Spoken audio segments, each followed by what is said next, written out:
Okay, we're going to call our meeting to order with a roll call from our city clerk, Kathy Valdez. The record should reflect that all members are present with the exception of Deputy Mayor Melendez. Okay. And we'll have our city attorney bring us out of closed session.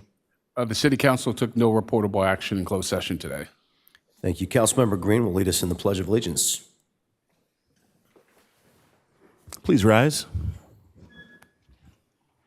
Put your hand over your heart. Repeat after me.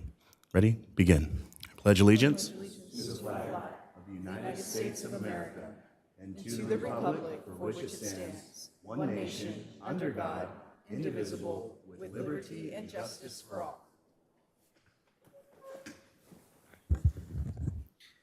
Thank you very much. Now, our city clerk, Kathy Valdez, has a procedural statement. Thank you, Mayor. In accordance with the Brown Act, I'd like to announce that as a result of convening simultaneous meetings, the members of the Buena Sanitation District will receive compensation of $147.75 for the district meeting pursuant to Buena Sanitation District Ordinance 2006-1. I would like to remind everyone that the Vista Municipal Code requires members of the public to observe order and decorum at the meeting and to conduct themselves in a courteous manner. The ordinance was adopted to allow for public input and facilitate city business without disruption of the meeting. Applause is appropriate for items listed under the presentation portion of the meeting only. Students wishing to receive credit for attending this evening's meeting must stay for a minimum of 1 hour. However, we ask that you stay for the completion of an item rather than leaving in the middle of a discussion. When you're ready to leave, you may ask one of the staff members in the back of the room to sign your paper. Thank you. Thank you. To speak on an item on tonight's agenda, please fill out a speaker slip with the number of the item that you want to speak on and give it to the clerk, secretary, staff here at the dais. Speaker slips are available on the table just outside of the council chambers. For members of the public participating via Zoom, you can use the raise your hand feature to indicate that you'd like to speak, or by pressing *9 on your phone. We will announce when to raise your hand or to indicate that you'd like to speak on the specific item being discussed. Speakers will each have 3 minutes to address the city council. Now we'll go to our city manager, John Connolly, for approval of tonight's agenda. Thank you, Mayor. There are no changes to this evening's agenda. Thank you. We have 5 presentation items this evening, so I'm going to invite my fellow council members to join me at the lectern for the first 4 presentations.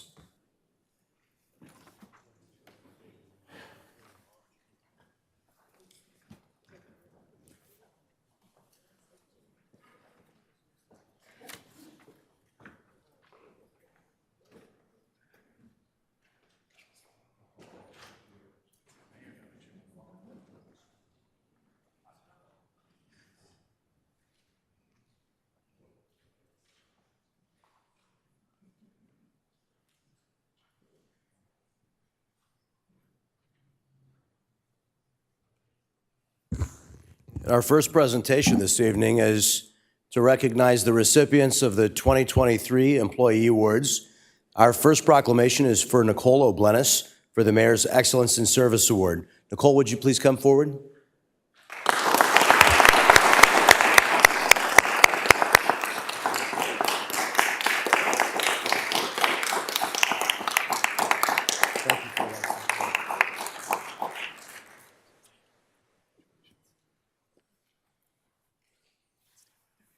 We're going to give you this proclamation here. So our proclamation honoring Nicole reads, whereas Nicole Oblenis was recently recognized as the recipient of the 2023 Mayor's Excellence in Service Award, and whereas in June, Public Works was faced with the departure of 2 key administrative staff members, subsequently Nicole Oblenis, who held the Office Specialist 2 position, working with the Parks and Facilities Division, was promoted to Senior Account Clerk in the Administrative Division.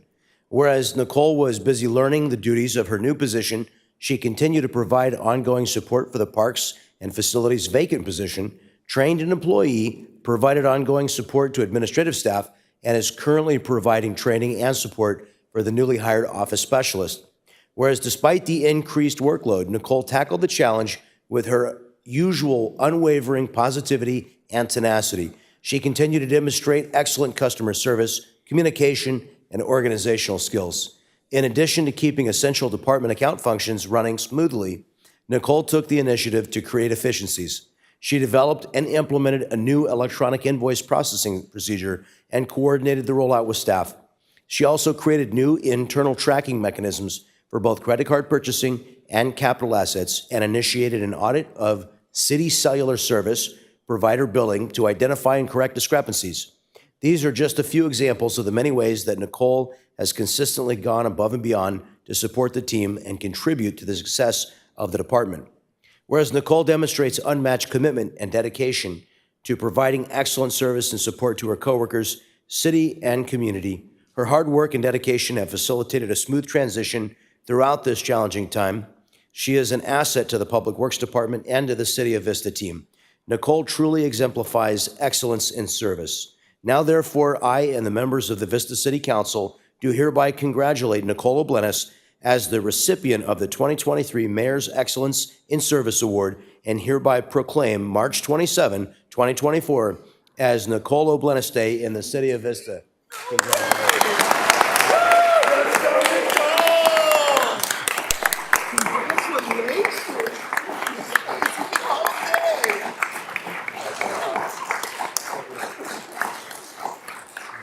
Take a picture of this. Yes.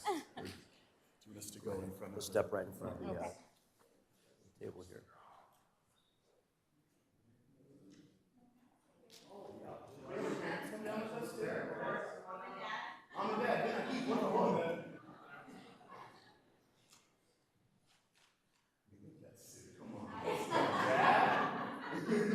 We'll make sure you get a copy. Hey, she's amazing. You guys did fantastic. Good work with this one.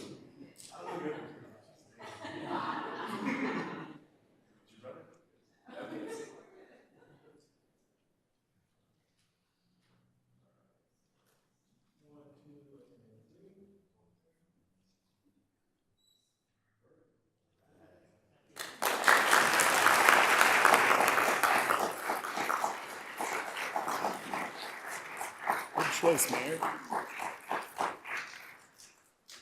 Now I'd like to ask Sam Hassanen, our Manager of the Year, to come forward.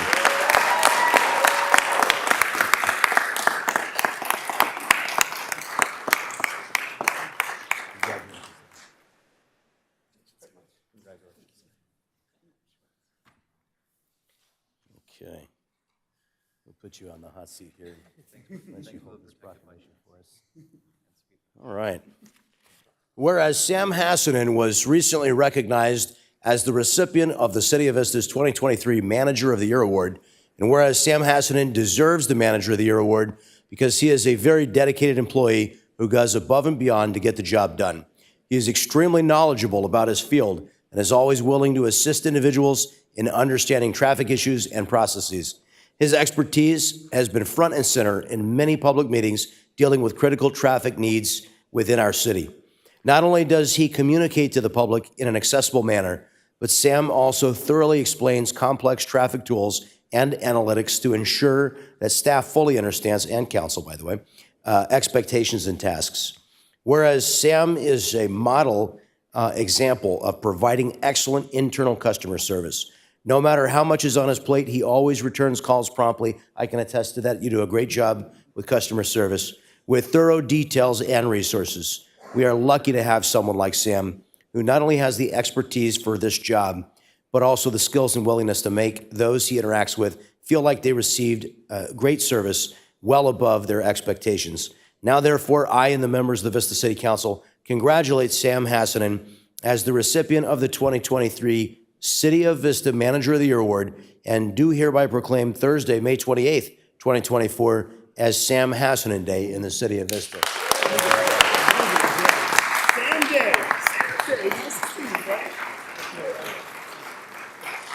Take a picture of it. You have any family here, Sam?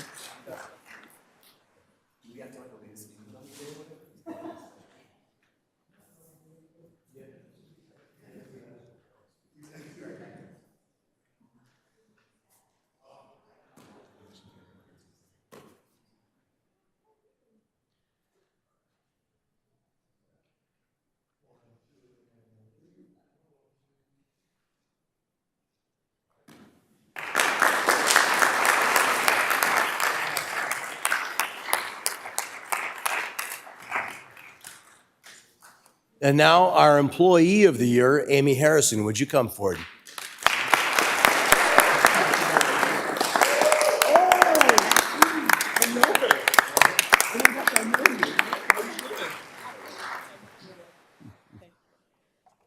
want to present you with this proclamation, which reads, whereas Amy Harrison was recently recognized as the recipient of the City of Vista's 2023 Employee of the Year Award. Whereas Amy has done an outstanding job since she started working here and assimilating into her position in the engineering department. She had to learn how to do the job efficiently and accurately within a very short amount of time. With the departure of a colleague soon after Amy started, she had to figure out how to not only handle her own workload, but also the workload of a colleague as well.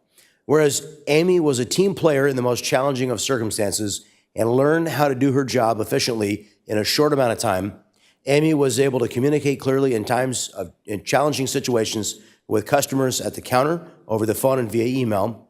The responses she received during the transition period would make any employee reconsider her position, but Amy persevered and continued to move forward.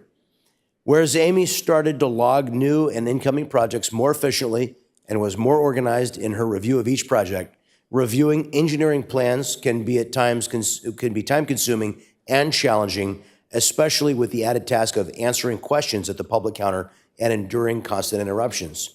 Whereas Amy has been very efficient in processing plan checks in a quick and timely manner, Amy is very patient, helpful, and informative to her colleagues regarding project review, processing, and communications. Amy puts in the extra time and effort wherever needed and seems driven to perform well in her service to the city, her coworkers, and the public.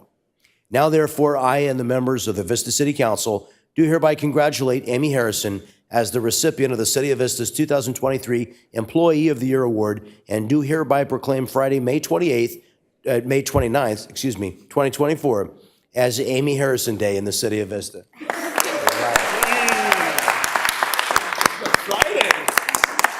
you have anything in here? Good. They want to come up? Good. Amy's family, come up and take a picture with us. I'd like to attribute this award to good parenting.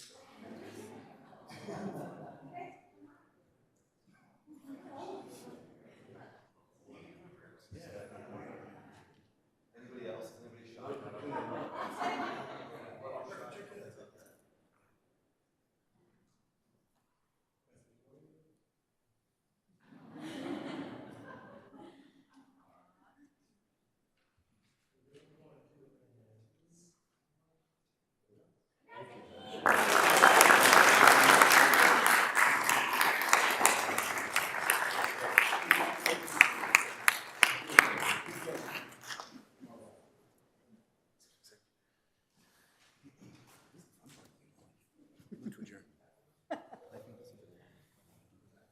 Okay. Yeah, we want to congratulate our employees, especially those who were recognized recently, but really all of them. They do a great job serving our community. We're very proud of them.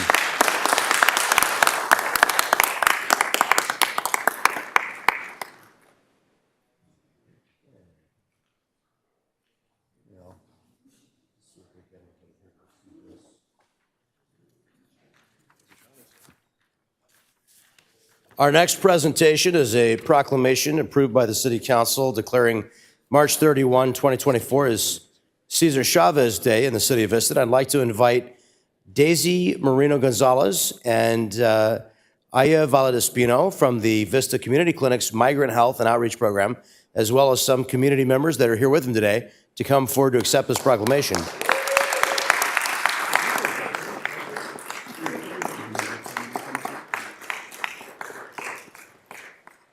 We want to congratulate Daisy on being the recipient of the Migrant Clinicians Network 2023 Health Justice Award. The proclamation reads, whereas Cesar Chavez was a visionary leader who led the first successful farm workers union in American history, moved farm workers to stand together for their rights, and led our nation toward a fuller recognition of the dignity of work. Whereas Chavez's organization, the United Farm Workers, fought for dignity, respect, humane living conditions, fair wages, and other rights and protections for farm workers. whereas he was a great humanitarian who influenced and inspired millions of Americans from all walks of life to seek social justice and civil rights for the poor and disenfranchised. Whereas on March 31, we celebrate the birthday of Cesar Chavez and honor his contributions to workers' rights and social justice, as well as his selfless service to others. Communities across the country have commemorated the life and legacy of the civil rights leader Cesar Chavez's work through education, celebration, and service projects that have had far-reaching and positive impact, including within the city of Vista. Whereas in the continued efforts to honor the life and legacy of Cesar Chavez and promote social justice and equity that they champion, the city of Vista, whose history is steeped in agriculture and farming, remains dedicated to recognizing the vital contributions that help the people in Vista and other North County communities have access to nutritious food. And whereas the city of Vista recognizes the accomplishments of Cesar Chavez and commends those who work toward his cause and encourages all to celebrate and remember his contributions on March 31 throughout the year. Now, therefore, the mayor and members of the city council do hereby proclaim Sunday, March 31, 2024 as Cesar Chavez Day in the city of Vista. All right.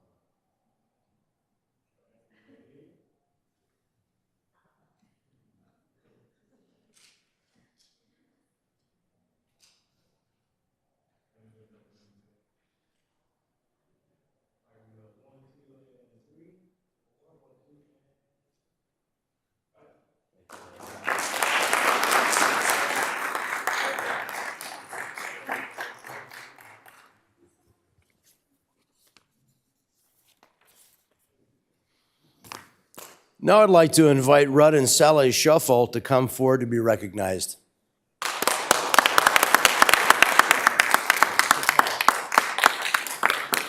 Shuffle, that is. Thank you for being with us tonight. Thank you for having me with us.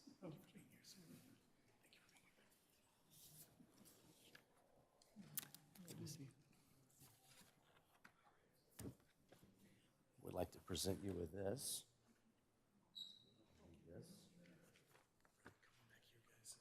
Yeah. Yeah, come stand up here with us. Today we recognize the Shuffle family, who were the last residents of the historic estate Rancho Buena Vista Adobe. The Rancho Buena Vista land grant was granted by Governor Pio Pico in 1845, and whereas Rudd and Sally Shuffle were married in England on Valentine's Day, February 14th, 1967, shortly thereafter they sailed to America, settling in Escondido, where Rudd worked with the family avocado groves before the Shuffles resettled in La Jolla, where they began to restore historic homes designed by prominent California architects such as Cliff May, Richard Reka, and Lillian Rice. Whereas in early 1973, the Shuffles purchased the Rancho Buena Vista, which was then 128 years old and consisted of an adobe-built home on 2 acres and an adjacent 4 acres of commercial property. Whereas Sally Shuffle, being a real estate broker and a general contractor, built both the Buena Vista and Rio Vista commercial buildings. After completion of the Rio Vista building, Sally opened and operated the Rancho restaurant for several years before selling the restaurant. And while living in the Rancho Buena Vista Adobe, Rudd and Sally raised their 4 children, Elizabeth, Sarah, Brennan, and Bond, all who attended Vista schools. Their family has grown to include 5 grandkids, Sophie, Dylan, Arnold, Braden, and Briley. And whereas the state of California has expressed interest in acquiring the Rancho Buena Vista property due to its historical significance, but the Shuffles were not able to reach a consensus with the state. Whereas upon the city of Vista learning of the stalled negotiations, city officials engaged with the Shuffle family to acquire the property because of its historic significance and its status as a symbol of the region's heritage and as a cultural resource.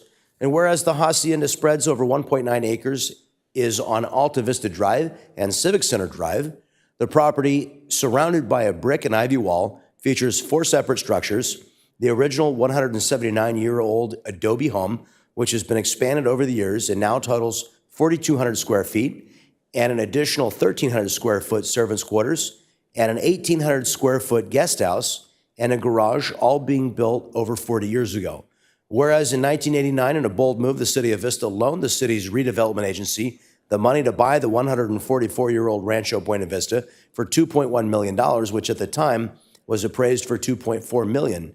And whereas in January 2024, when the Shuffle's current restaurant tenant in the Rio Vista building decided to sell their restaurant, Sally and Rudd bought their Wildwood Crossing restaurant and is now operating it as the Rancho El Agave, a restaurant that serves delicious Mexican cuisine. Sally has restored her new restaurant to its original decor, which greatly complements the dining experience for those who dine at Rancho El Agave.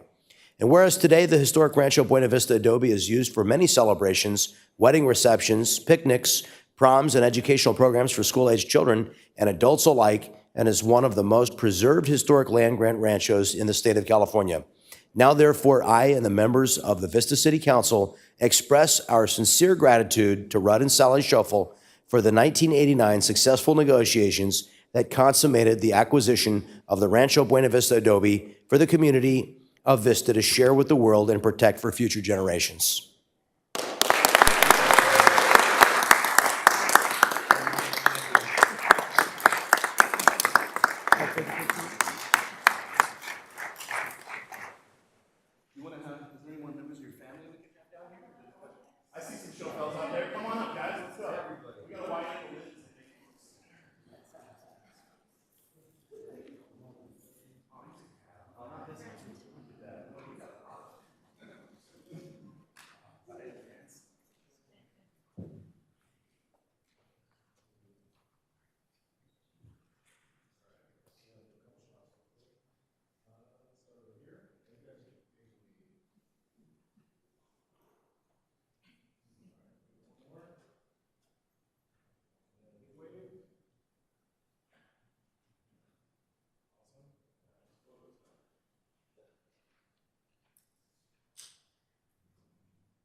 Okay.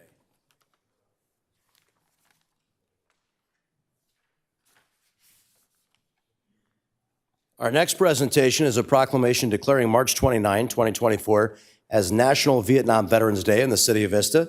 And I'd like to invite former City Councilwoman Amanda Rigby of the Rancho Buena Vista chapter of the Daughters of the American Revolution and Commander Terry Moxley of our Vista VFW to come forward to accept the proclamation.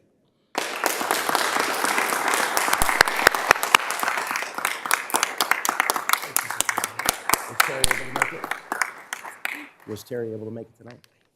Okay, that's all right. Well, Amanda is going to take this proclamation and she's going to present it on Vietnam Veterans Day at the VFW. And I'd like to thank Amanda for requesting this and making sure that we did not forget, and we'll make sure we don't forget in years to come. So I'm going to give you the formal copy of the proclamation. I'm also giving you 20 additional signed copies by the council so that you can present those to all the veterans who are there, who served our country in Vietnam on Vietnam Veterans Day. And let me read this proclamation. Yes.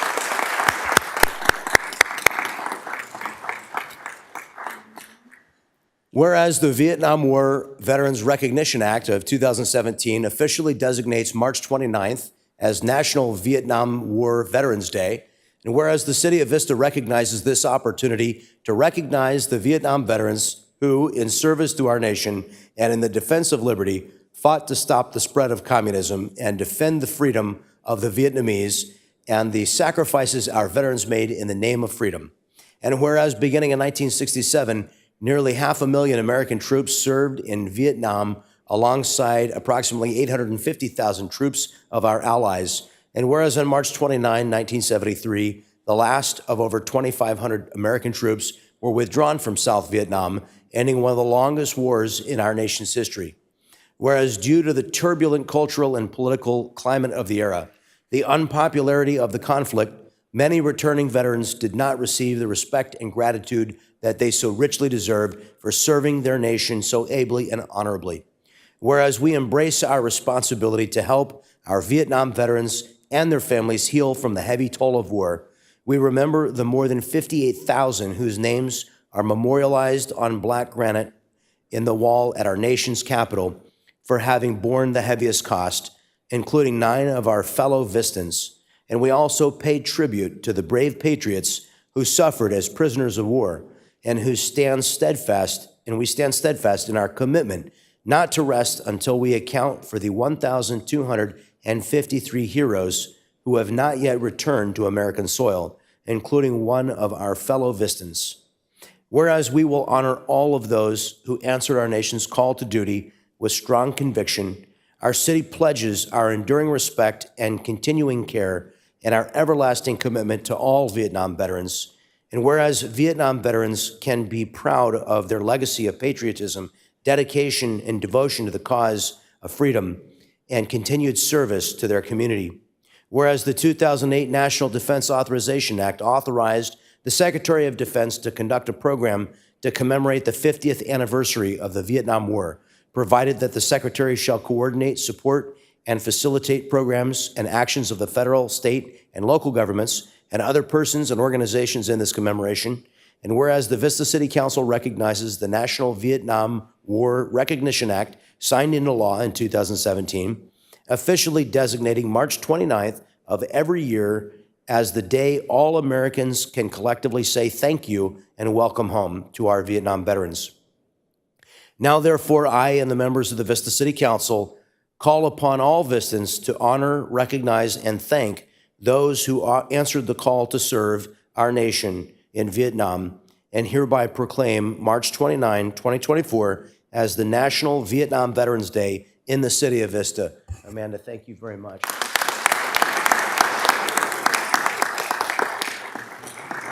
And we want to thank Darcy Rigby, who's here as well, who is a Vietnam veteran. And if you'd like to come forward, take a picture with us. You don't have to, but if you'd like to, we'd love to have you come up. And do we have any other Vietnam veterans that happen to be in the audience? Okay, well, thank you very much. Yes.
You read my mind. Thank you.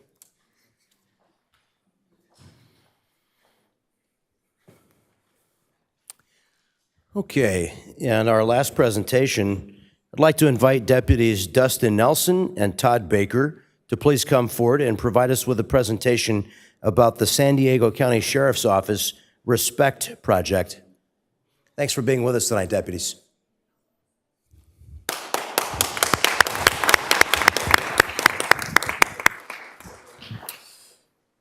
All right, good evening. My name's Deputy Dustin Nelson. To my left, Deputy Todd Baker. And sitting behind us, Captain Boyce, who you all know, and then the Juvenile Services Sergeant Frank Felicia back there, our supervisor. I was born and raised in Vista. It's a wonderful privilege of mine to be here and present about an amazing program that we have for young people in the North County region called the Respect Project. Respect Project was started in 2014 by myself and Deputy Baker while we were working in the San Marcos COPS team, which is our community-oriented policing and problem-solving unit. So we had a unique opportunity to be able to be involved in our community and get involved in the lives of our young people. As members of the COPS team, we would be in uniform, we would do operations at local parks, on campuses, and get to know our students in a personal, authentic way. And we got to realize through a lot of the work we did that so many of our youth that we were dealing with in a law enforcement capacity were just struggling with lack of role models, mentoring, life skills, professional skills, things of that nature. And so we decided to do something about that. And what was nice about our COPS team at that time, and I think still applies today, is we had a lot of opportunities to explore programs and think outside the box, if you will. And so we did just that. We had a wonderful captain at the time that allowed us to meet with our community, bring in all of our boys and girls clubs, our schools, our churches, and really collaboratively tackle some of the issues that we were facing with our youth. What we discovered was so many of the youth that we were contacting at skate parks and on school campuses and in our neighborhoods, they were not involved in a lot of the community programs and not involved in boys and girls clubs and churches and community groups. They were not playing sports. And so they were really looking for something to be involved in and some kind of identity. And so we offered that through the Respect Project. We started, it was just the two of us. We had another couple deputies that were helping. They later moved on, and we worked out of our local Boys and Girls Club, playing sports. It was just an authentic, simple way to get to know students at schools. So we would bring them into the Boys and Girls Club, play sports with them, eat with them, talk about life. Our opinions and perspectives, as working adults and as fathers. So we would bring these students in. We graduated our first 9 students, I think, at the city of San Marcos in the end of 2014, and it was fantastic. The city really took a liking to it. The county liked it. The sheriff's department enjoyed seeing that, and so they encouraged us to explore further classes and keep working with youth. Fast forward to today, almost 10 years later, we've graduated almost 250 students. The program is now including a full broad breadth of comprehensive resources, curriculum, evidence-based curriculum that talks about decision-making, character skills, as well as also utilizing so many of our great community partners. A big shout out to Lifeline. If you happen to be in the room, North County Lifeline is a fantastic resource for our program. They work alongside us day in and day out. We have 5 days a week of case management and social work in our facility with our students. And I would say that aspect of our program really took it to the next level. So many times we work just with the student, 15, 16 years old, but if you go home, you'll obviously probably realize that there's some issues going on in the home as well if the student is coming across our path. So having Lifeline there to really interact with the families, counseling, therapy, food distribution, groceries, all the kind of necessities that a family would need is what we were able to provide. So it's more of a wraparound comprehensive approach. About 3 years ago, the county and the Sheriff's Department renovated our very first Respect Project Teen Center. It's in San Marcos by Cal State San Marcos. You can see some of the photos up there. We have every opportunity for a student to show up and do anything from creative things. We have a recording studio, we have art programs, we have academic tutoring, a library, all the way down to just playing pool. And what's cool is these students get a chance to play pool or ping pong or go work out with Deputy Baker here. And they get to do it with a law enforcement deputy, and we're not always wearing this uniform. Most of the time we look like high school baseball coaches. I'm impressed this still fit, by the way, so when I put this on this afternoon. But they get a chance to see law enforcement in a different light, that we're just normal human beings. We have our own hobbies, our own interests, and then we get to see our students as just teenagers. Some of our kids have never been to the beach, and they're in high school. So the opportunity to take them on field trips, we're doing a big field trip tomorrow down to our county operations center. For many of our students, it's the first time they've experienced a lot of the things that they're exposed to in Respect Project. So I wanted to do a snapshot of that. I wanted to thank the city of Vista. About 2 years ago, we started partnering with our Vista station. They were the first station to start sending some deputies over as kind of team leaders, as volunteers. So we now have a COPS deputy, as well as one of the school resource officers from Rancho Buena Vista that come in and actually serve as team leaders, and again, build those relationships. Because logistically, just the distance, even from San Marcos to Vista, if we have a student from Vista that's doing the program, it just becomes harder and harder to mentor that young person when they're even one city away. So having our sheriff's staff from Vista be able to be involved in the program has been a huge benefit and support for us as well. So a big shout out and a thank you to the City of Vista, to Captain Boyce for taking care of that. And so all in all, I think Respect Project, it is our passion. We've been doing it. We're one of the founding deputies up here, and so it's just something we get to enjoy doing each and every day, and we get to do it full time now, which is pretty cool. So we're fully funded through the state of California, through AB 109, if you guys were wondering. So that's us. Excuse me. Any questions or just a big thank you to you guys? Awesome. We just want to say a big thank you to you. I became familiar with the Respect Project through the deputies that were involved in the junior deputy program here in Vista. And I just, at every level, I want to thank all of our deputies because the outreach that you're doing with the young people in our community, I can see it. I can see over the course of these programs from day one to the end, the difference it's making and the positive relationships that you're building. And I know that's really super important to us. And it's ultimately making our society better and safer. And hopefully we're finding some new recruits for the department in the future that realize what a great career law enforcement is, and uplifting those of you who wear the uniform and teaching our young people to respect and appreciate what you do for us. We certainly do. Thank you. Thank you for being here tonight. Thank you. Appreciate you. Yep. Any of our, we've got, forgive me, before you leave, I've got 3 members of the council that wanted to say a word, starting with Councilmember Contreras. First of all, thank you so much, and I want to thank City Manager and our Sheriff's Captain Boyce, along with the detective. So I had requested for the Respect Program to come before the council. It's just incredible, right? I mean, just even hearing the snapshot of the amount of resources that a youth that has been unfortunately involved with the criminal justice system in some way is getting these types of wraparound services. And, you know, I want to see what we can do to expand that here in Vista, because we're seeing a situation where, you know, our crime rate is dropping. However, our youth that are coming through the system, that's increasing.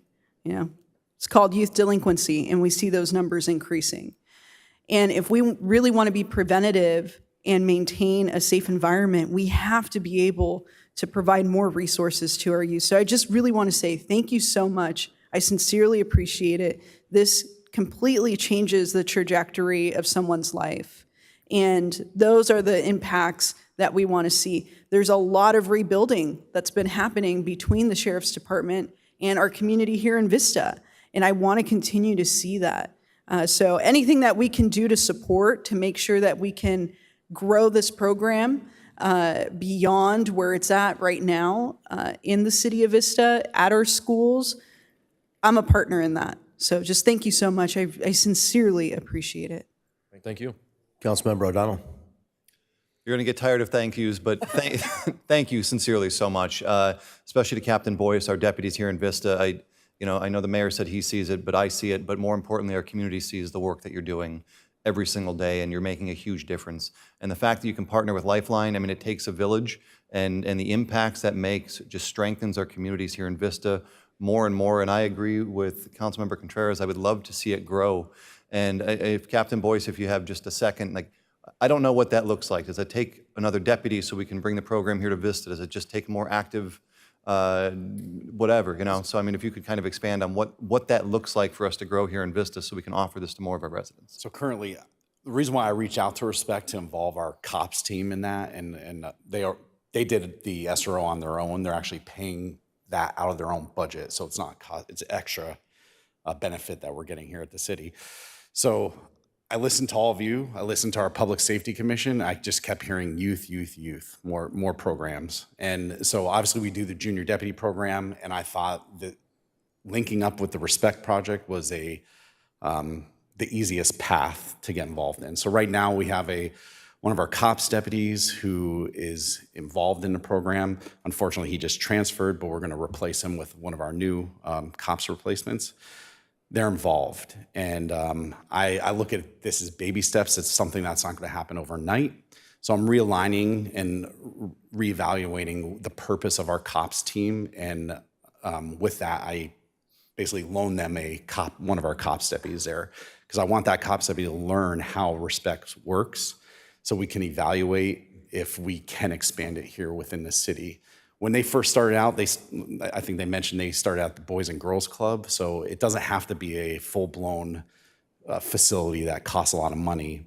So right now, I do not see the need to add a deputy to our cops team. I think we can realign and reevaluate what their role is, and we can make changes that way. Well, I will say this, whenever that time comes or whatever you need from this council, please let us know. In the meantime, thank you all again, and thank you our deputies, and just the work you're doing is fantastic. So, Councilmember Green. All right, I'm the last thank you that you guys get, but thank you again. The numbers that you quoted, 250 students through your program, is spectacular. North County Lifeline working casework 5 days a week. I think that's a huge thing because, like you say, you can meet them one day and play some basketball and play some soccer and form a bond with them. But if somebody doesn't follow up with what's going on at home, it's a big deal. Some people don't have, milk and bread and water and just the regular things that we all take for granted. And having somebody send food home with those people and just knowing that, hey, you're going to have a few meals this week, just because you kind of got plugged into the system per se. So I think that's a really good thing. I know we have a representative, Nicole, here from the Boys and Girls Club. So there's definitely a venue for you guys should you want to come, work that Respect program here in Vista. I never met a sheriff's deputy on a good day. As a kid growing up. I grew up here in Vista and I had interactions that weren't that friendly. And as you guys know, a lot of times you're approaching people on their worst day in a really poor situation and you get, responded to in that way. So building relationships is really the way that we need to do this. And back to what Councilwoman Contreras said, community policing is something that's a little new here in Vista over the past, 7-8 years. We got a bunch more interaction, body cameras and things, and just a lot more, inclusivity and accountability. And I think with that comes needing accountability from our youth and from, the residents of the community. So I greatly appreciate it. I do want to shout out Sergeant Frankie Felicia back there. What's up, Frankie? We both went to school right across the street at Lincoln Middle School. I was raised by a single mom. Frankie had the Felicia's Deli, which was a longtime restaurant here. And I'll never forget the look on Frankie's face when he walked into my house in middle school and was like, "You live here?" And I was like, "Yeah, mom's never home. Sorry, it looks like this, Frank." But anyway, having this project that you guys have and serving the community that needs to be served is huge. And I hope that it'll cut down on, future issues. And, just from a guy who would have really liked to have it when I was a kid, thanks for doing it now. And any way we can expand it, I look forward to it. Thank you. Thanks again, deputies. Appreciate you being here tonight.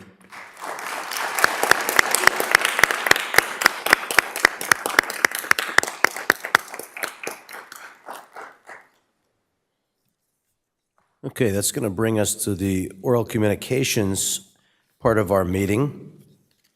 Any member of the public may address the council on agency-related matters that are not on our agenda tonight by requesting to speak during this section of the agenda.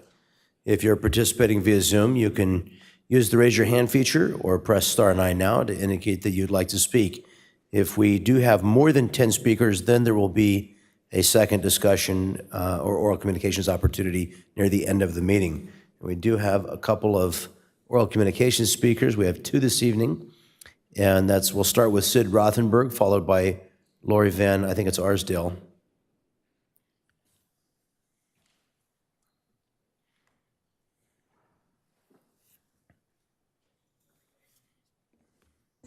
Good evening, Mr. Mayor and council members.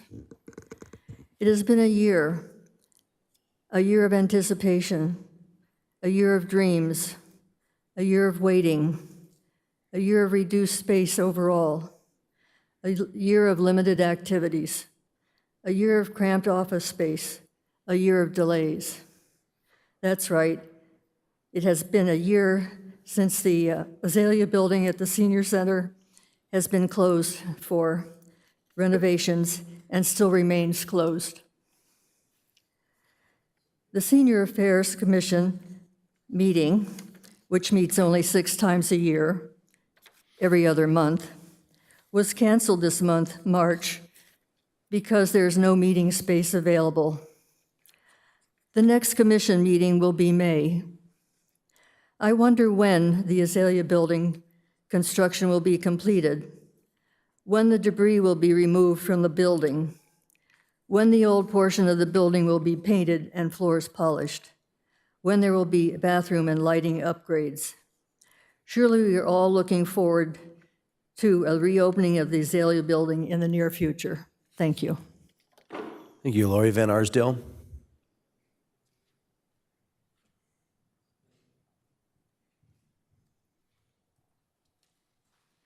Thank you, Mayor Franklin and council members. I'm Lori Van Arsdale from the city of Hemet, and as a former council member and mayor of Hemet, I wanted to say thank you for all the things you do to recognize what's important in your community. I was very impressed. I'm here today to tell you that I'm representing the Ramona Outdoor Play. We are the longest-running outdoor drama in the country and California's official outdoor play. But most of all, I'm here to call your attention to the fact that the starring role in Ramona, our Alessandro, is a Vista Panther and grew up here in Vista. He is an incredible actor. We'd love to invite all of you, as we do each year, to come and see a performance. I've brought last year we celebrated our 100th anniversary, so I brought you a program from last year. He was also in the play last year. He is traveling all over the world. He's in a band called Ignite. He just got done being in New Zealand, Australia, the Philippines. He's presently in Spain and Europe doing the rest of his tour, but he will be back next week, and he will be starring in Ramona. It is April 20th and 21st, 27th, 28th, and the 4th and 5th of May. So it's almost 300 are in our cast. It was based on a book written by Helen Hunt Jackson, who was back in the 1800s, was very upset about the treatment of Native tribes all across the country, did a report on our tribes, the Mission tribes in California, and everything that you see that's named Ramona, Alessandro, all throughout Southern California is because of this book. We decided to do a play in 1921, we wrote it, and 1923 was our first performance. So if I may, I'd like to leave this with your city clerk. I've given you a program, I've given you a copy of what we're mailing to your community as much as we can. We've just mailed the first 5,000 out to Vista residents, and also a copy of the invitation to come and see us, and we'd love to have you. His name is Eli Santana. Thank you. Please.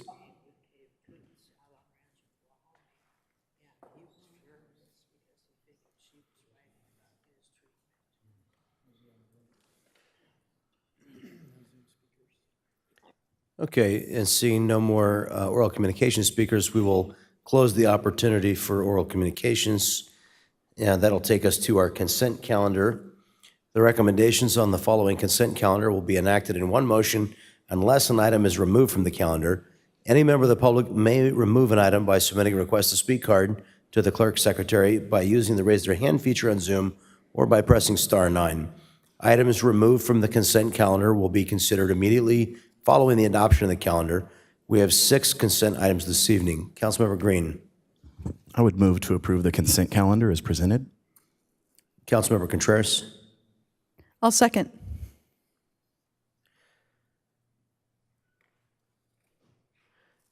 I'm going to ask us to talk about C4, so I'm going to pull that item.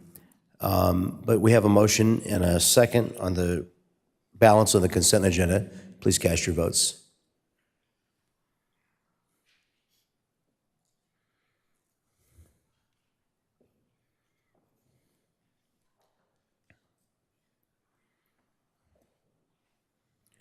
Did everybody lock their vote? Sorry, we had anticipated that Deputy Mayor Melendez would be here for the vote, so she's not marked as absent. Would we abstain or something? I have to redo the attendance. So we can either redo it, or you could do a hand vote, and then I'll redo it. Let's do a hand vote. All those in favor, please raise your hand. All those opposed? Okay, that item passes with all members present voting aye. Okay, so that'll bring us to item C4, and I don't necessarily need a presentation on this item, but in discussing with staff in preparation for tonight's meeting, I realized that we really haven't given any direction or guide rails for the discussion, and like major items like, do we want to have a City of Vista staffed theater production at the AVO, or do we want to lease it to a private entity who will pay revenue to the city? And I think there's just a handful of very large questions that I really feel like we need to give direction before we impanel a committee and let them have full liberty to propose anything that a group might come up with. I think it would make sense for us to give some guide rails. For instance, because we have a world-class program at the Moonlight Amphitheater, I don't think that the City of Vista necessarily wants to try and stand up a second theatrical performance company that we're paying for. I mean, that was one of the things that was discussed. And if we don't give some more direction to this committee, then I'm not sure if we're kind of creating the right construct for citizens that would give their time to be fully productive. So I just wanted to check in and see if maybe we could have a discussion item at a next meeting where we just answer about 5 really big questions and give some really high-level guidance so that this committee understands better what its work is. Councilmember Contreras? Thank you. I'm really excited about the stakeholder committee. I don't want to hold up the formation of the committee. I really believe that none of us up here are experts, so I don't know if we're going to be able to even provide succinct direction in the way that you want. I think that certainly we could have a discussion and see what we come up with. I don't think that would not be taken into consideration at all by the committee. So if we want to have our own timeline, that's totally fine. I don't want to hold it up in the public. It's already been held up since 1995. So I think it's time for us to figure out how to activate that space. And I want folks that are experts in that and all these different facets of how to activate the space to bring us recommendations. Because I think instead of us providing more direction to kind of sharpen the pencil on what we want this committee to do, I think it's going to work better in the reverse. I want to see all the recommendations that they have because they're going to thoroughly investigate this. But again, if we want to have our own timeline where we're also having concurrent discussions about it, I'm totally in favor of that. The more information, the more discussion, the better. But I think the way that this is structured is, I really like it. So I'm going to go ahead and move approval of C4. I'm not necessarily opposed to it. I would just point out the staff's recommendation here is really a committee of lay leaders. It's not a committee of experts in any regard. It doesn't, it's their members of our other commissions, business owners from downtown. They're people that are stakeholders for sure, but I'm not sure that they have any degree of expertise, particularly. Councilmember Green? Thank you so much, Mr. Mayor, and I agree with both of you on that. But what I'm hoping that this committee will do is that they will seek the guidance of experts and take the time to meet with the experts and kind of report back to us on what their vision is. I love the idea of maybe a AVO committee council guidance discussion item, just so that we can kind of say, hey, here's the committee that we formed, which I am going to second your motion on forming the committee as well. But I'm okay with the guidance thing and just say, hey, the majority of the council thinks initially we need a 6-month lease or a 12-month contract. contract, and we keep Moonlight programmed for what they're doing, but we'd like to see maybe, more concerts or comedy shows or, whatever. So I think that's a discussion we should for sure have, but I love the makeup of the committee. I appreciated City Manager Conley kind of going over me with the vision, and I'm sure he went over you with kind of what the makeup is. And I think that the stakeholders who are on it are going to provide great recommendations. So I definitely love the idea of giving us one more shot to guide them and kind of steer them, and then let them go. I'm excited to hear what the committee has to say and how we can collaborate with the schools, nonprofits, and all the other nonprofits and really bring something awesome to downtown, because our downtown businesses want more boots on the streets there, going into their restaurants and stores and spending money to support their families. So once again, I second the motion, and I thank you for bringing this forward. So I think we all have a shared vision for that as far as activating the space and developing the economy of our downtown. Deputy Mayor Melendez. Thank you all for having this discussion. I apologize for my tardiness. I came as soon as I was able. I totally understand the discussion around expertise. This is definitely an advisory group, kind of a community suggestions forum that can help us maybe get the best ideas of our community that are on a volunteer basis. I totally support bringing in experts. I think that might end up being something that the city has to consider paying for. But in terms of volunteer capacity, I think that this is a great cohort to bring together and provide us some good ideas. So I'm supportive of it. And I did correspond with Moonlight Youth Theater, and I expressed to the city manager that it's very important to me that current users are included. I think they're one of the major stakeholders. But also, if there are people who are not yet involved, who should be involved, whether it's professional or even just folks in the art community that want to have a say, I think having more public meetings about it would be a good kind of make sure we catch all those conversations. Thanks.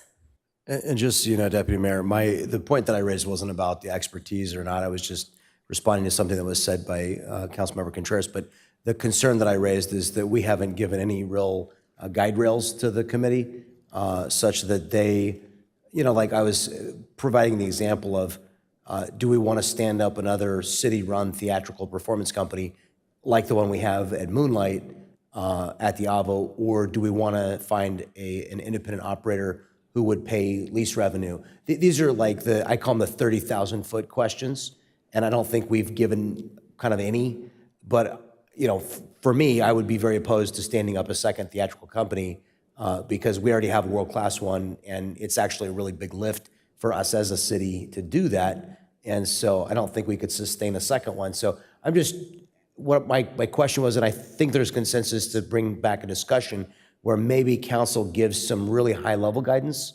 because I just didn't want to see the committee go off in directions that are not feasible and then be disappointed that their ideas didn't seem to be honored. Totally understand and appreciate that. And I actually think that might even be a question for our city attorney to make sure that we have a few more questions answered about even like historical designation and stuff. I definitely don't want our volunteers who are helping us in this conversation to get lost in some facts that they might not know about. So I'm supportive of putting some guide rails on the discussion for sure. Sounds great. We have a motion and a second. Please cast your votes.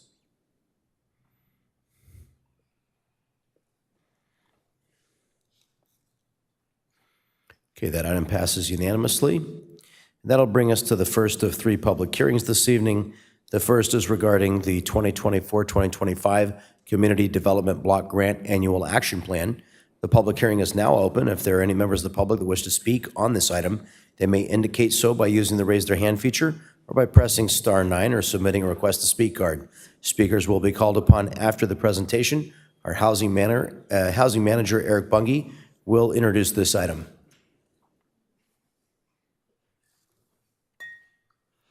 Good evening, Mayor, City Council members. My name is Eric, Housing Program Manager, and the focus of tonight's public hearing is to review and receive comments on the proposed 2024-2025 Community Block Grant, CDBG, Annual Action Plan. The Annual Action Plan identifies the city's spending and projects that assist the city in meeting its housing and community development goals outlined in the city's 2020 to 2024 five-year consolidated plan. The consideration and approval of the Annual Action Plan is a two-step process. The first step of the process is approval in conducting tonight's public hearing and review and receive comments on the proposed Annual Action Plan. The finalized plan will be presented for approval at the April 23rd council meeting after the 30-day public comment period has concluded. The city estimates it will receive $990,000 for the 2024-2025 CDBG allocation. Please note, actual totals currently are not available and have not been released by HUD and can vary roughly 10% or higher or lower. The Department of Housing and Urban Development, HUD, requires that CDBG funds be spent to address three specific areas. Program administration with a 20% cap, which estimates an allocation nearly $200,000. Public service programs with 15% cap, estimates allocation roughly $148,000. And capital projects with no cap, but 65% of the proposed plan estimates an allocation of roughly just over $640,000. On December 10th, 2019, the City Council approved the funding priorities for the five-year consolidated plan based on resident feedback. These priorities are homelessness, emergency assistance and housing services, health services including mental health and substance abuse, supportive services for seniors and special needs, crime awareness, and prevention services. In December 2023, staff issued a request for proposal for 1 year public eligible to address one of these approved categories. With this being said, I will pass it off to Sergio Salceda to provide more specifics and provide a deeper level of information. The 24-25 Annual Action Plan recommends to fund the following subrecipients for 1 year for 15% of total allocation amount. Operation Hope with Emergency Shelter, Alpha Project Homeless Outreach, Boys and Girls Club of Vista Youth Development Programs, Mama's Kitchen, meal delivery services for individuals with critical illness, Palomar Family Counseling Services for Vista Unified students, Senior Nutrition Program for meals for seniors, Vista Community Clinic Project, REACH After School Program, Vista Community Clinic Wellness Clinic to improve the health and well-being of low-income residents, and Voices for Children providing advocacy for foster youth. On December 12, 2017, the City Council directed staff to allocate ongoing CDBG funding towards sidewalk improvements, facility improvements, and pedestrian amenities. Staff recommends allocating 65% of 2024-2025 allocation to those activities. Planned projects include additions of sidewalks along East Indian Rock Road and Lado de Loma Drive.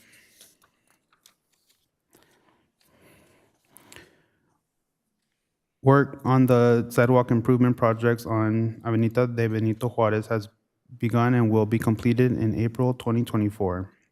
This area was identified as an area of high poverty, high population density, and high pedestrian volume, including children traveling to and from school. Work on the Senior Center Facility Improvement Project is ongoing and will be completed in the coming months. This includes renovations to the Azalea building to construct a fitness area, large game room, and break room. The summary of estimated annual action plan are as follows. Public services with a 15% cap, $148,500. Administration, including fair housing, 20% cap for $198,000.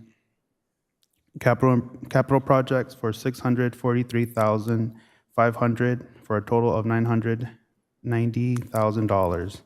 HUD has not announced final allocations for fiscal year 24-25, so these are estimated.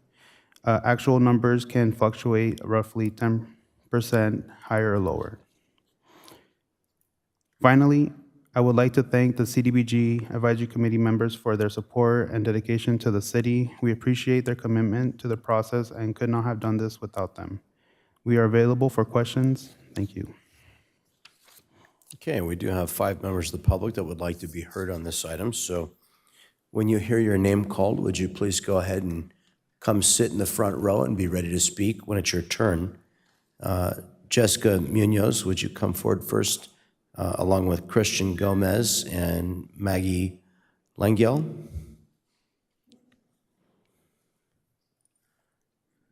Jessica Munoz. Good evening, Mayor and Council members. My name is Jessica Munoz, and I'm the President and CEO of Voices for Children.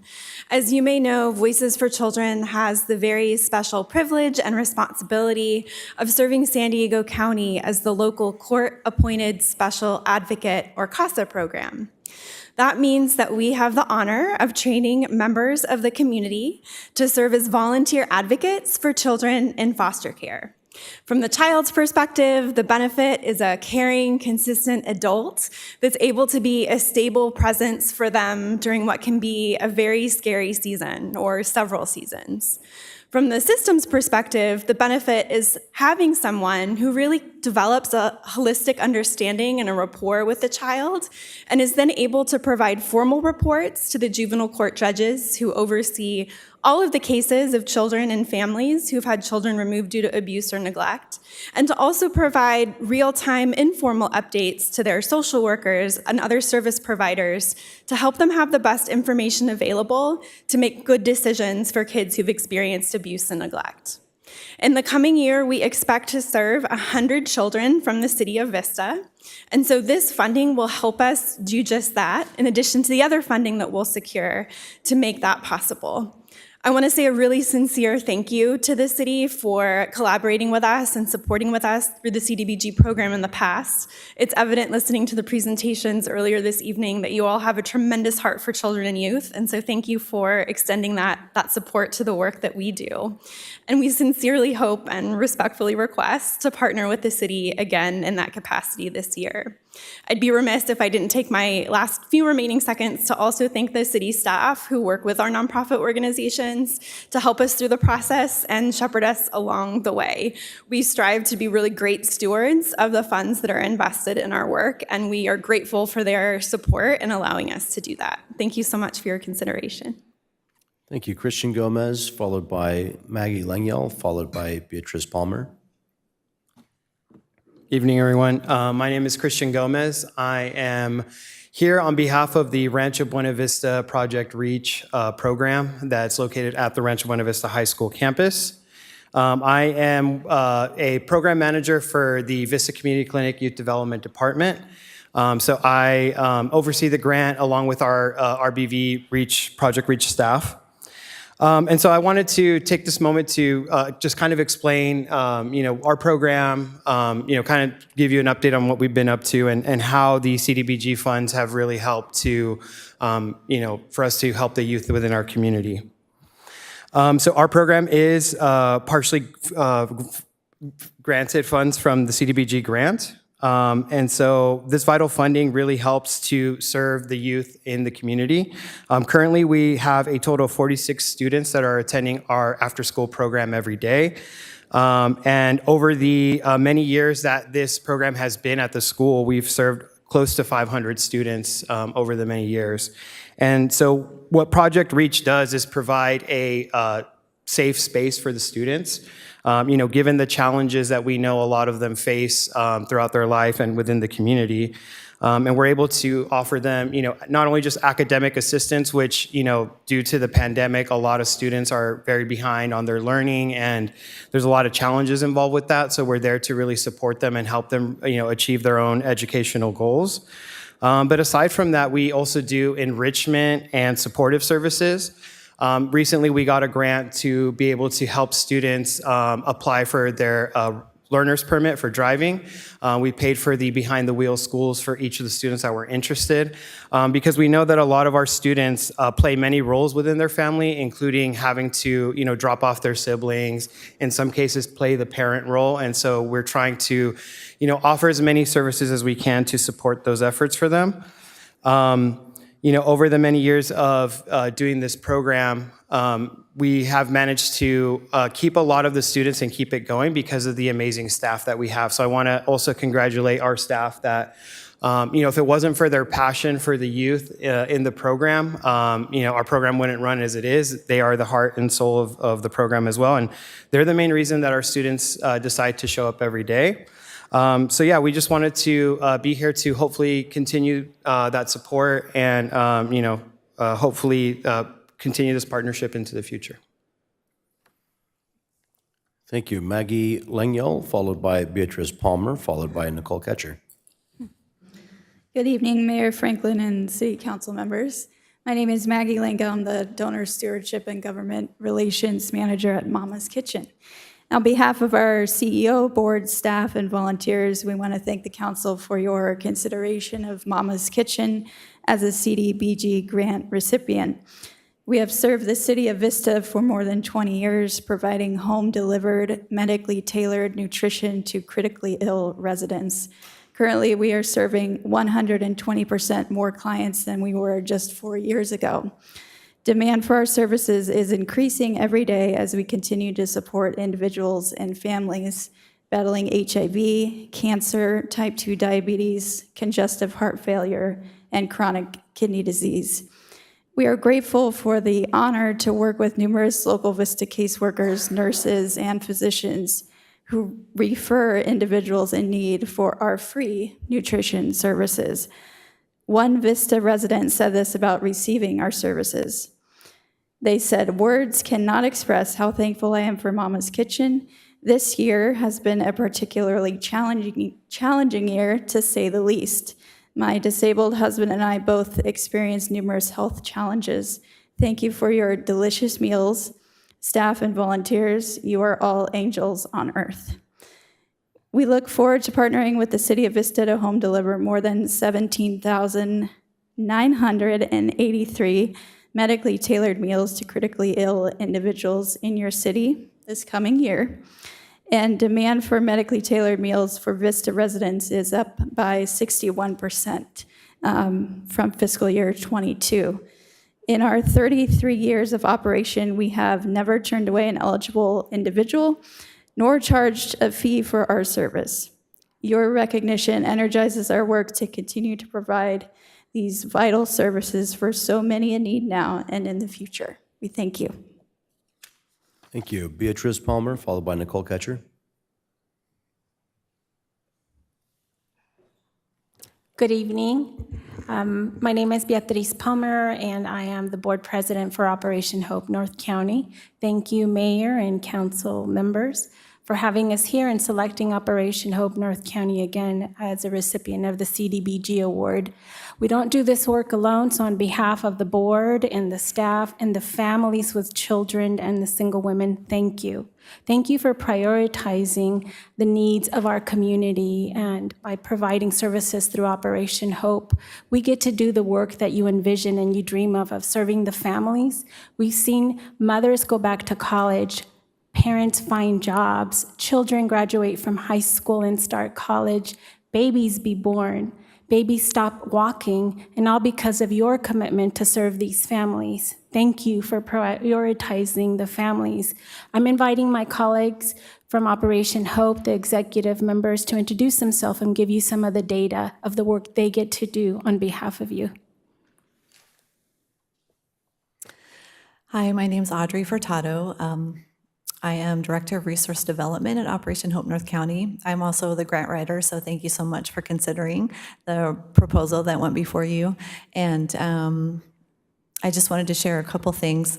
Our success rate last year for 22-23 was 65% of our residents actually moving into housing. 55% went into stable housing, and another 11% went on to continuum of care. So as a total, 66% of our residents moved and went into continued housing. And we also have a pantry and a boutique where we help over 100 families every single week with food distribution and clothing distribution. These things are provided completely free to our community, our residents of the city of Vista. People who don't actually live in our shelter but come and line up every single week. So thank you for funding that and helping us to continue that as part of our mission. Good evening. My name is Diana Garcia. I'm the Director of Programs at Operation Hope. In addition to the 66%, I do want to give you a few numbers so you know what the number that we're serving. We had a total of 169 individuals that were served through Operation Hope in the fiscal year 22-23.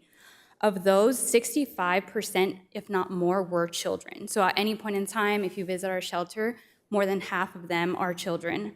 And our numbers also show that over 50% of the individuals we serve are survivors of domestic violence. Given that we are a high barrier shelter, 66% is relatively high, given that 55 of those do go into stable housing. I just want to say thank you on behalf of Operation Hope, the staff members, and the participants that we are able to serve through your guys' support and opportunities.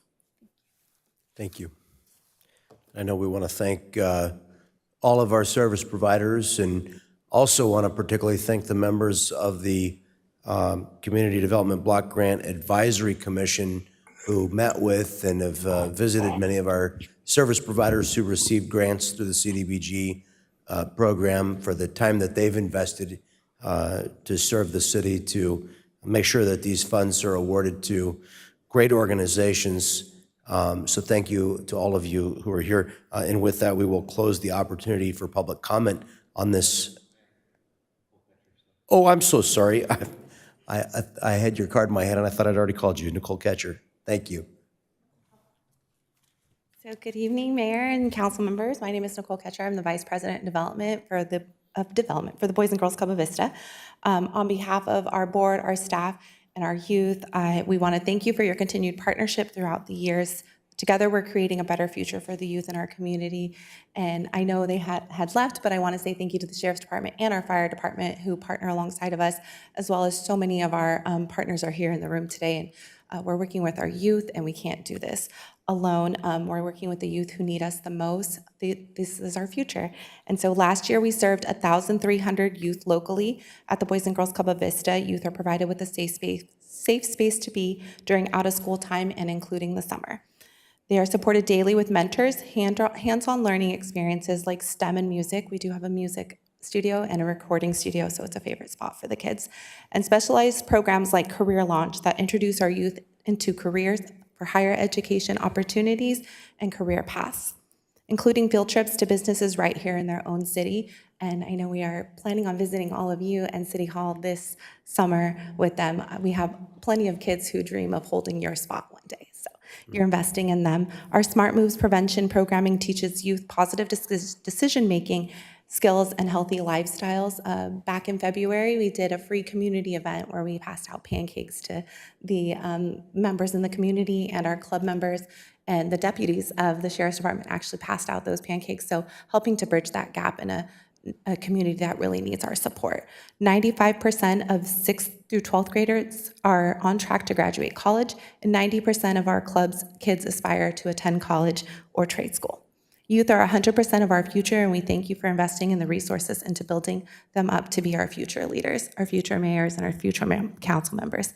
We look forward to seeing you all at the club soon. Thank you.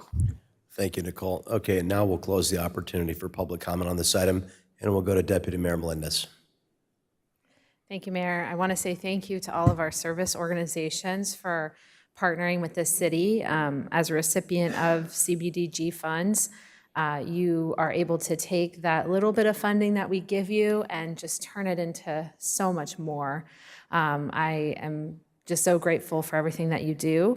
And I also know that there are some city programs that are funded with CBDG, some capital improvements with sidewalk infrastructure, and other items, and then our senior nutrition program.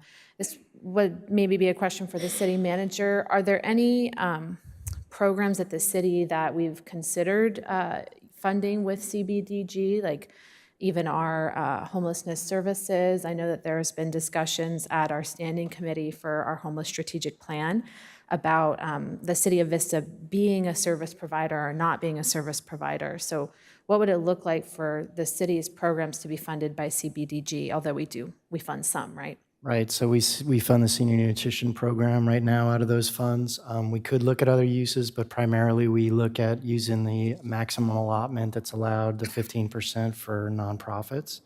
The remainder is for capital projects, so we do put a fair amount of money, $600,000 to $800,000 roughly annually into sidewalk projects.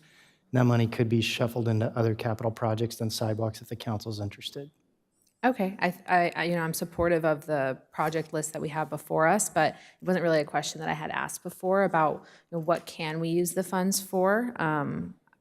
Obviously, we want to see these capital improvement projects go through, and I'm just so grateful for all the work our service organizations do. So if there's opportunities to be able to support them more, I definitely want to be able to do that. And I'll go ahead and move for us to formally close the public hearing and to accept staff's recommendation. Thank you. Councilmember Contreras. Thank you so much to our staff and to the community for the incredible amount of work that our nonprofits do every single day. The impact is tremendous, and without you, our community would not be as connected and as whole as we're trying to make it, right, collectively. I do want to just point out an inaccuracy in the presentation regarding the chart that has the annual action plan. It seems like there is some funding missing on this chart compared to the one that's in the packet. The one, I just added it up, it's less than 145, but the one that's in the packet does get to 145, so I just wanted to see if there is a reason for the discrepancy. For example, in the slide, it shows 20,000 for Operation Hope, but in the packet, it says 22,000. So just for the record, it looks like there's a little bit of a discrepancy. So what you're seeing what you saw on the screen is actually a little bit less than what you'll be getting. So potentially the numbers are going to be higher. The numbers that were on the screen were projected lower, just because PUD hasn't released our final numbers yet. So again, those numbers can fluctuate, but the lower numbers were like, yes, we're solid. We feel comfortable with those. Hypothetically speaking, to your point, Operation Hope would be closer to 22. Senior nutrition would be closer to 15,000.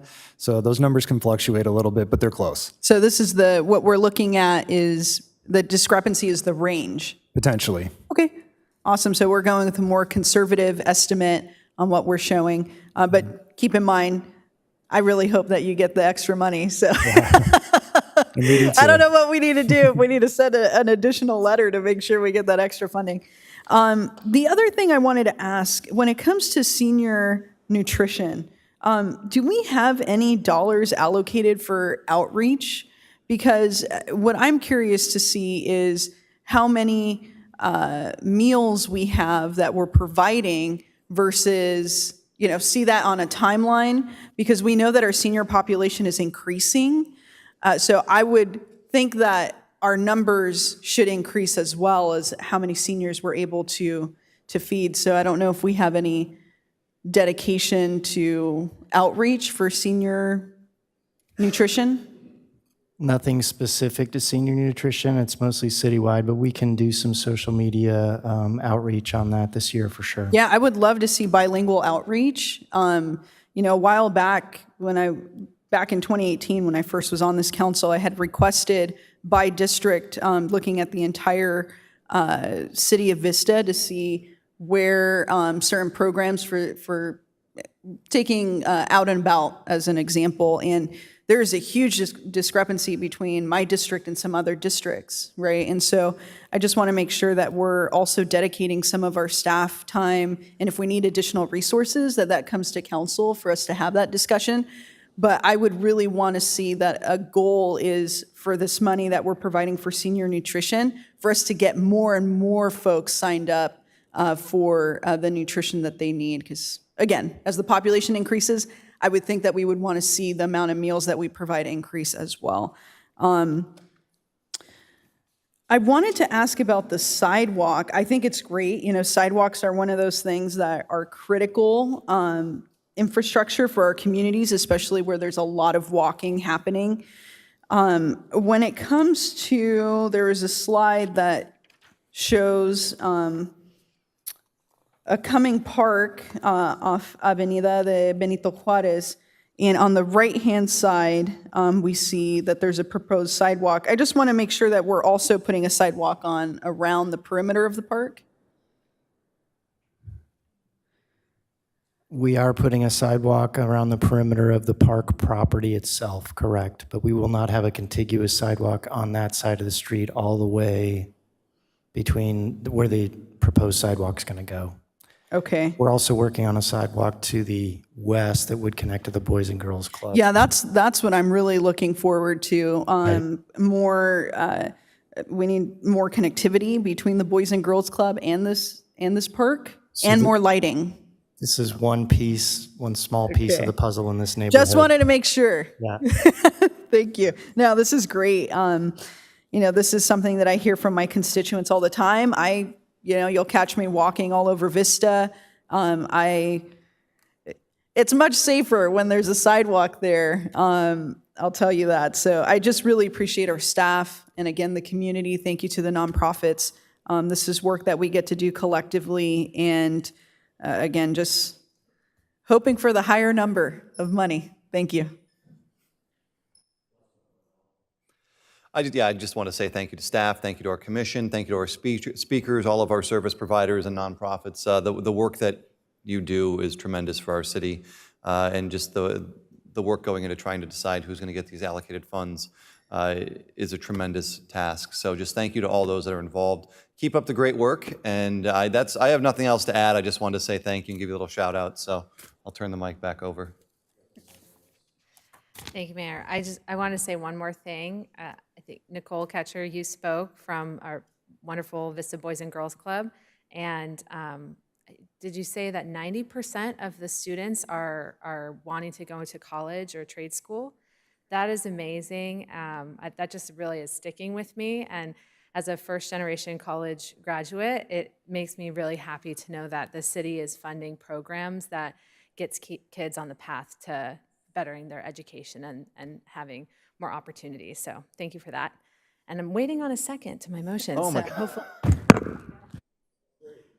That is why I was here. I noticed nobody seconded your amazing motion, Deputy Mayor, and with extreme enthusiasm and gratitude for our nonprofits who are not only amazing workers in the community, but great community partners. Seeing your smiles brightens my evening. So definitely second that motion and look forward for the vote.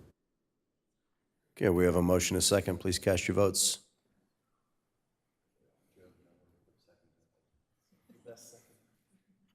That item is approved unanimously.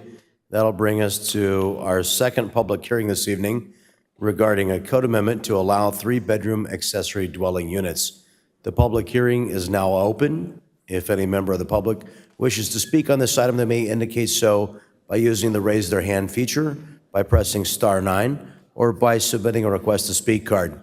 Speakers will be called upon immediately after the presentation. Our Community Development Director, Joe Vaca, will introduce this item. Thank you, Mayor Franklin, members of the City Council. So tonight is a development code amendment proposed to include the allowance for 3 bedrooms in accessory dwelling units. So our City Council had adopted an ordinance on October 4th of 2022 that allowed for accessory dwelling units, including junior accessory dwelling units in Chapter 18.31. Since that time, there's been a limit on the total number of bedrooms in ADUs at a maximum of 2 bedrooms. In December of this past year, the City Council provided direction to staff to proceed with a development code amendment for consideration of this chapter being amended to allow a maximum of 3 bedrooms in our ADUs. So we've worked on a code amendment, and in Chapter 1831, there are amendments to Section 40A2B and Section 50A1 and 2 to allow up to 3 bedrooms in a 1,200 square foot accessory dwelling unit, and there are no other changes proposed in that chapter. We did some research on standard accessory dwelling unit plans throughout the county, and we realized that the County of San Diego in particular has 6 floor plans in place with standard plans that have been made available in coordination with our building official and their staff for citizens in the city of Vista. And staff also realized and recognized that there needed to be a little bit more variation in the square footages and bedroom counts and bathroom counts. So staff is requesting City Council direction to proceed with creating standard ADU plans for 4 additional floor plans specific for the use of citizens here in the city of Vista. The Planning Commission reviewed this proposed development code amendment at a public hearing on February 20th, 2024, and voted 5-1 in support. And they adopted a resolution that recommended City Council approval of this ordinance. Tonight, staff recommends the council conduct the public hearing and accept any public testimony. And then upon closing the public hearing, adopt an ordinance to amend Chapter 1831 of the code to allow a maximum of 3-bedroom accessory dwelling units. And also, please, recommendation is to adopt a resolution amending the operating budget for development of the standard ADU plans. That concludes staff's presentation. Thank you. And we do have 3 public speakers this evening on this item. We'll start with Margaret Ramsing, followed by Stephanie Jackal, and then we'll go to a speaker, Chelsea, on Zoom.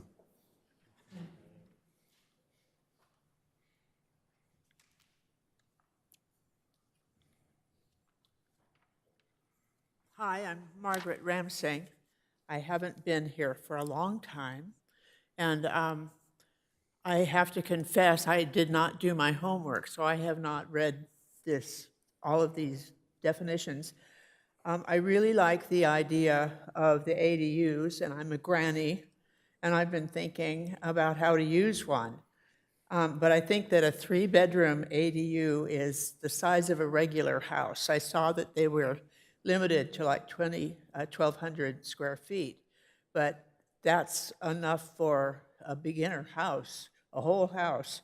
So I was considering how it would work if you allowed a pre-built mobile home, and they usually come with 2 bedrooms. And if that would be accessible, it sounds like a good idea. However, if you start looking at 2-bedroom mobile homes, they can be big.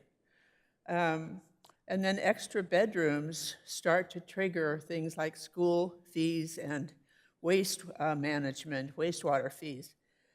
And there are 2 things about Vista that I'm disturbed about that are problems, and one is parking.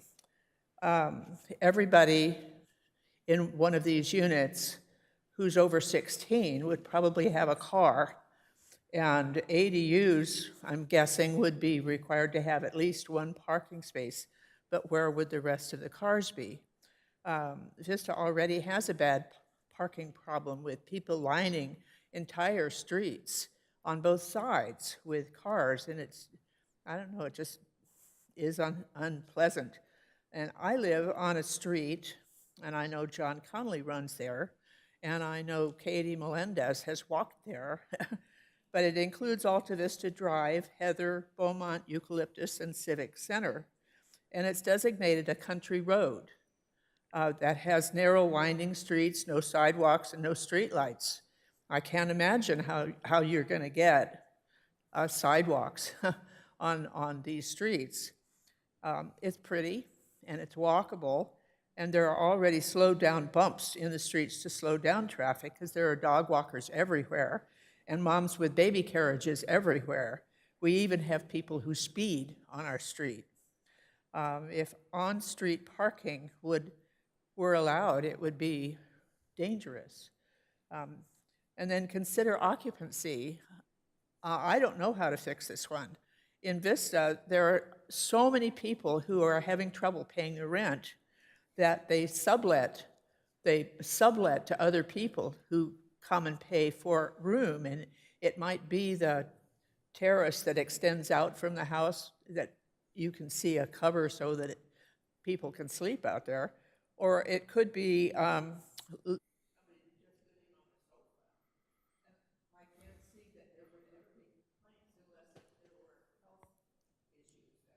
Thank you very much.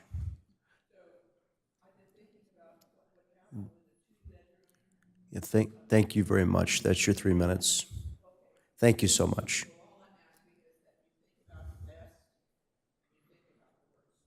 Thank you very much.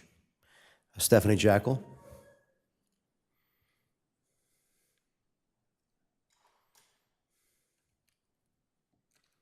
Thank you very much. I think we have a common problem here.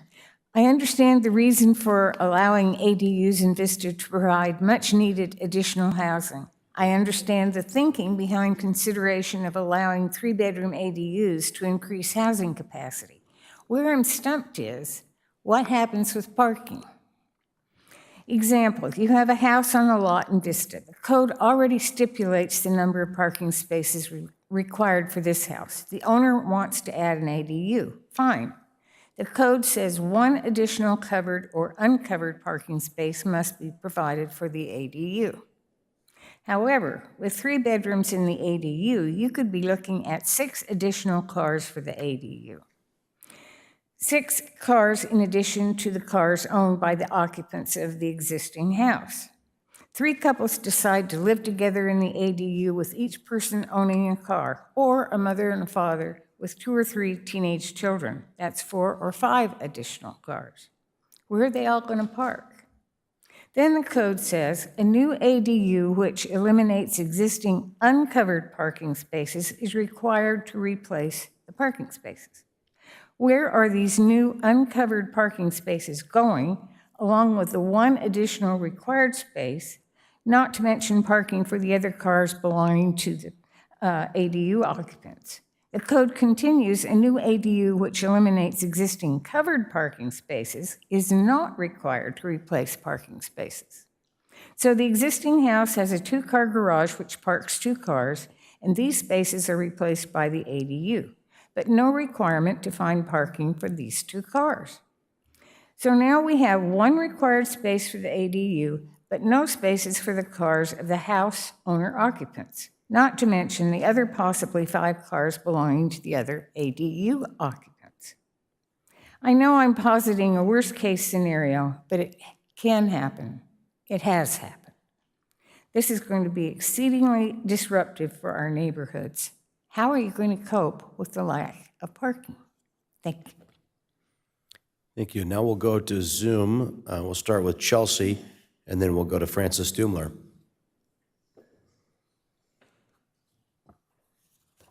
Hi, can everybody hear me? Yes, we can. Okay, great. My name is Chelsea Bonaguidi, and I just wanted to jump in and state that I'm in favor of the 3-bedroom ADU because I feel like it will relieve a lot of problems that people are having with affordable housing, and that the younger citizens of our area are really struggling to pay the rents that just continue to increase. And this will give them an opportunity to, one, have more options of housing, but also people who have property sufficient to hold a unit that size can be living with their family members who are aging. So that's pretty much it. I just wanted to hop in, and those are a few of my thoughts on this. So hopefully you guys will consider that. Thank you. Thank you. Francis Dumler?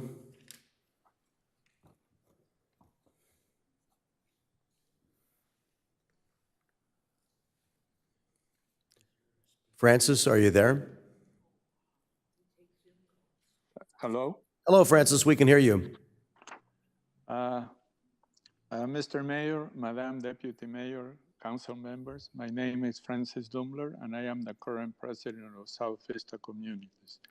In principle, I do not favor the approval of ADUs with a 3-bedroom configuration. Although they provide housing for more individuals than a 2-bedroom unit, disadvantages come at the expense of increased parking and traffic, as we have heard before. It is important to balance the advantages and disadvantages so that maximum benefit is obtained with a minimum disruption to the neighborhood. The 2-bedroom configuration is a better way to achieve this goal than a 3-bedroom one.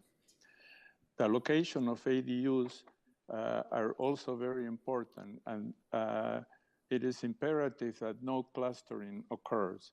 A cluster will inevitably result in increased competition for parking spaces and higher traffic flows in the neighborhoods. A wider distribution across given areas will minimize the parking and traffic impact on the communities involved. I suggest a careful review of the positive and negative impact of each two-bedroom ADU application on its surrounding neighborhood to achieve the best overall outcomes for the city of Vista. Thank you for your time and consideration. Okay, thank you very much to our public commenters, and we'll close the opportunity for public comment on this item. I just want to say at the outset that I share the concerns that have been raised by some of those who came to give comment. The parking is definitely a consideration. A three-bedroom dwelling unit is a complete home, definitely much more than what we would think of as sort of the granny flat. The parking is a big consideration. And, you know, one of the central elements of this discussion is about whether or not this will make housing more affordable and accessible.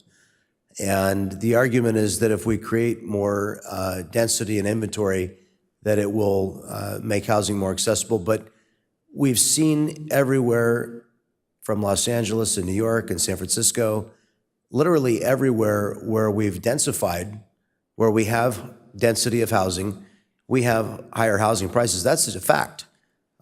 So I think we do have to consider really the impact of this on our neighborhoods, and I think we have to ask ourselves what we want the long-term character of our community to be.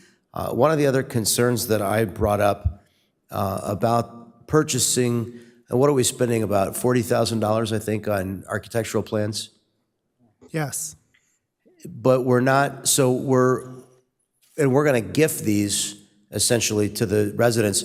I had talked about, did we include some cost recovery for the architectural plans?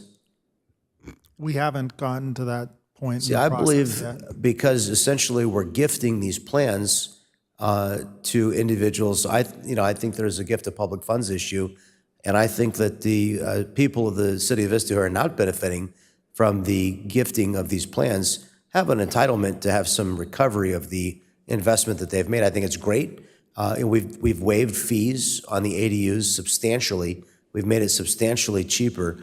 I think it would be fair for the people of Vista that are not benefiting directly from providing these plans to receive a cost recovery of a few $100s so that over time we're made whole as a city for the investment of the $40,000, and that in the future we would have the ability, if we decide to invest in other potentially designed plans, because we've got some fund that arises from charging that cost recovery fee. So I'm going to listen closely to the discussion tonight, but I do share the concerns of those who spoke. Councilmember Green. Thank you so much, Mr. Mayor. And I'd like to thank Councilmember O'Donnell for bringing this forward all those months ago when we kind of talked about it and things. The reality is we already can build two-bedroom, ADUs with offices. So those are being built like crazy anyways and being used. I love the idea of having 10 pre-approved floor plans for ADUs for Vista residents. I do have a question based off of the mayor's verbiage, though. It looks like we're getting 6 ADU floor plans from the County of San Diego. They're not charging us to use those at all? No. Okay, and those are basically rubber stamped approved by our planning department already. People can find those, or they will be able to find those on our website and use those basically immediately. For the structure, yes, there may need to be some site planning and potential grading. Every site's going to be different, of course. Correct, but the actual structure, yes, they could be plug and play. Okay. As far as the gift of public funds thing, I'm going to defer to my city attorney over here. Was the County of San Diego sued by any residents, or was anybody bringing this forward? Are we, by developing, a template for ADUs, gifting public funds by any means? I am not aware of the county being sued. The threshold for the gift of public funds, as long as there's some public benefit being received by the Vista citizens, then it would pass the gift of public funds test. Okay, so that's what I wanted to make sure. I don't see this as a gift of public funds. I see this as the council forming good policies to cut down overhead for homeowners who need to increase housing stock. I've been married for 25 years. I got 4 kids, 25, 23, 20, and 17. None of them can afford to live in Southern California. I can't afford to pay an architect 10 grand to build my own plans, and knowing that there's gonna be plans here, I mean, in the future, 5, 10 years, that's something fantastic where we can keep our communities in. Additionally, we have families that are struggling we're actually doing rental assistance programs here in the city of Vista. And when it comes to housing stock and the aging senior population, there's just not a lot of options for them. And being able to provide that as a municipality is a extreme benefit for the community. People who thought they weren't ever gonna be able to build an ADU are now gonna be able to see if it's actually feasible because they have actual plans here, they can provide to contractors and get bids. And I feel like that's where the consumers are held up, is finding somebody to draw these plans that are gonna meet the schematics, that are gonna meet their site plan that they're gonna be able to get, because you have to dish out so much money before you even break ground. And this really gives a path to additional housing for our community. So I am well behind this. Something I definitely support. I'm gonna let Councilmember O'Donnell close the public hearing and make the motion, but I just wanna make sure that this is more than I ever thought we were gonna be able to give our community. 10 templates for ADUs is an exceptional benefit for the community. From a parking standpoint, like we heard, there's state guidelines with parking. We can't overlay additional parking because we're in violation of state guidelines.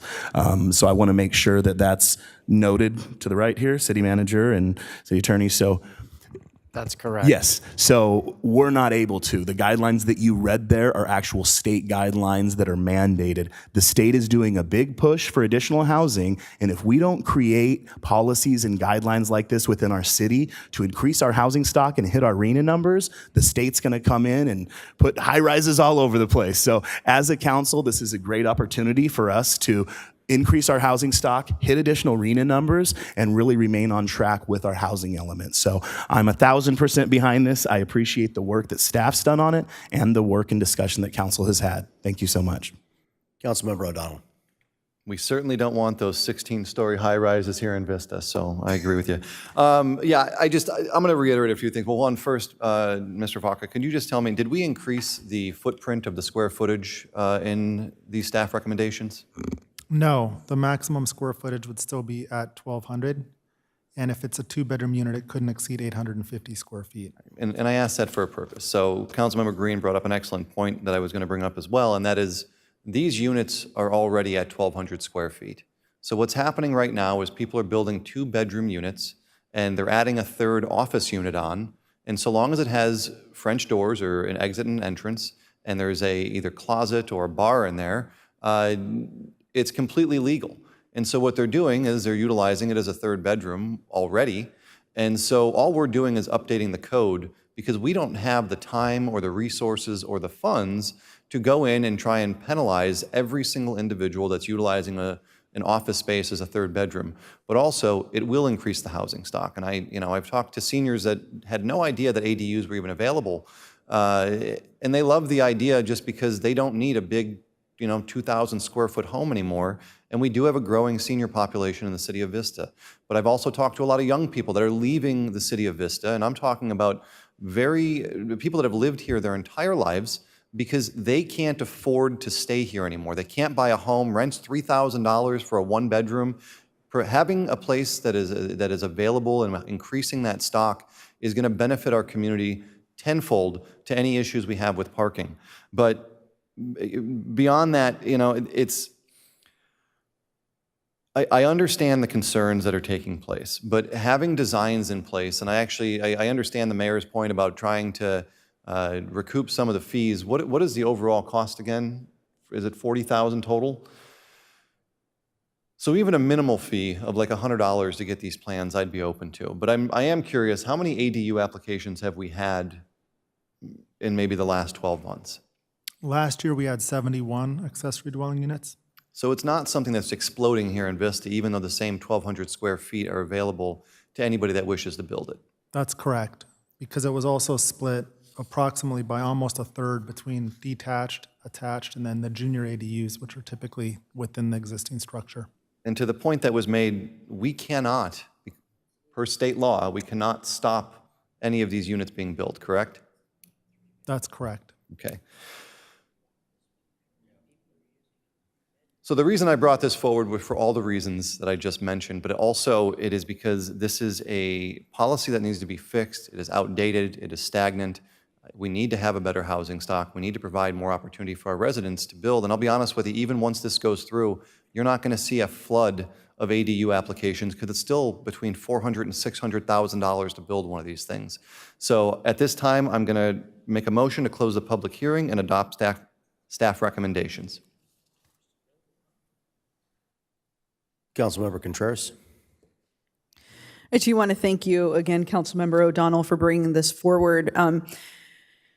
You know, we haven't seen folks get a break from cost of living. It continues to go up. And it's really up to us to figure out what is standing in the way. This is such low-hanging fruit. The red line version of the version that we already approved literally just adds or 3, right, for the bedrooms. We need to do this. I am primarily concerned about housing people and not about housing cars. We don't have a homelessness crisis with cars. We have a crisis with housing affordability, and it will continue to increase. And the biggest population that's being forced out of their homes are seniors. We need to figure this out. So I'm 100% in favor. I don't want to nickel and dime residents here in Vista. I don't think that we need to recuperate for $40,000 at all. I stand against that. I am really glad, though, that we're going to be able to provide 10 designs free of charge, which, you know, just helps the process for folks on the other side of the counter, right, to be able to move through this process with having less costs and being able to see the light at the end of the tunnel with 3 bedrooms. And 3 bedrooms is something that we need. We don't see enough 3 bedrooms with multifamily. And the ones that we do have, it's just not affordable. So this is a critical issue. Again, it is just, we're barely doing nothing. You know, it's just like, here's the line for nothing, and this is what we're doing, right? So we're right above that.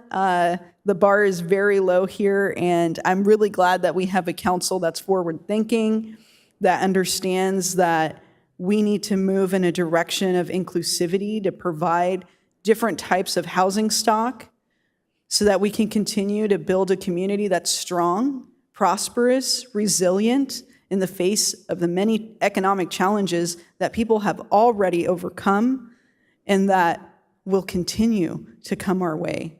Because when we look at national trends, it is not looking good. So we need to be able to prepare as soon as possible. And we as a city, we can only do so much to build housing. We're not developers, so we really rely on developers and the public to look at how they can maximize their property so that we can all find a home here in Vista when we want one. So I'm 100% in favor. I second the motion, and I look forward to seeing the stats come in, meeting our RHNA numbers, and really showing a lot of cities around us that this is it's a viable path, because it's not just the city of Vista that needs to do this. We as a region need to get better at creating an environment where these types of housing units can be produced. So thank you again, Councilmember O'Donnell. This is a great recommendation, and I really want to thank staff for all the help. Councilmember Deputy Mayor Melendez. Thank you, Mayor. I appreciate the discussion. I agree with much of the discussion, and I'm wondering if there's a way for us to, address the practical, business sense, right, of using fees as a way of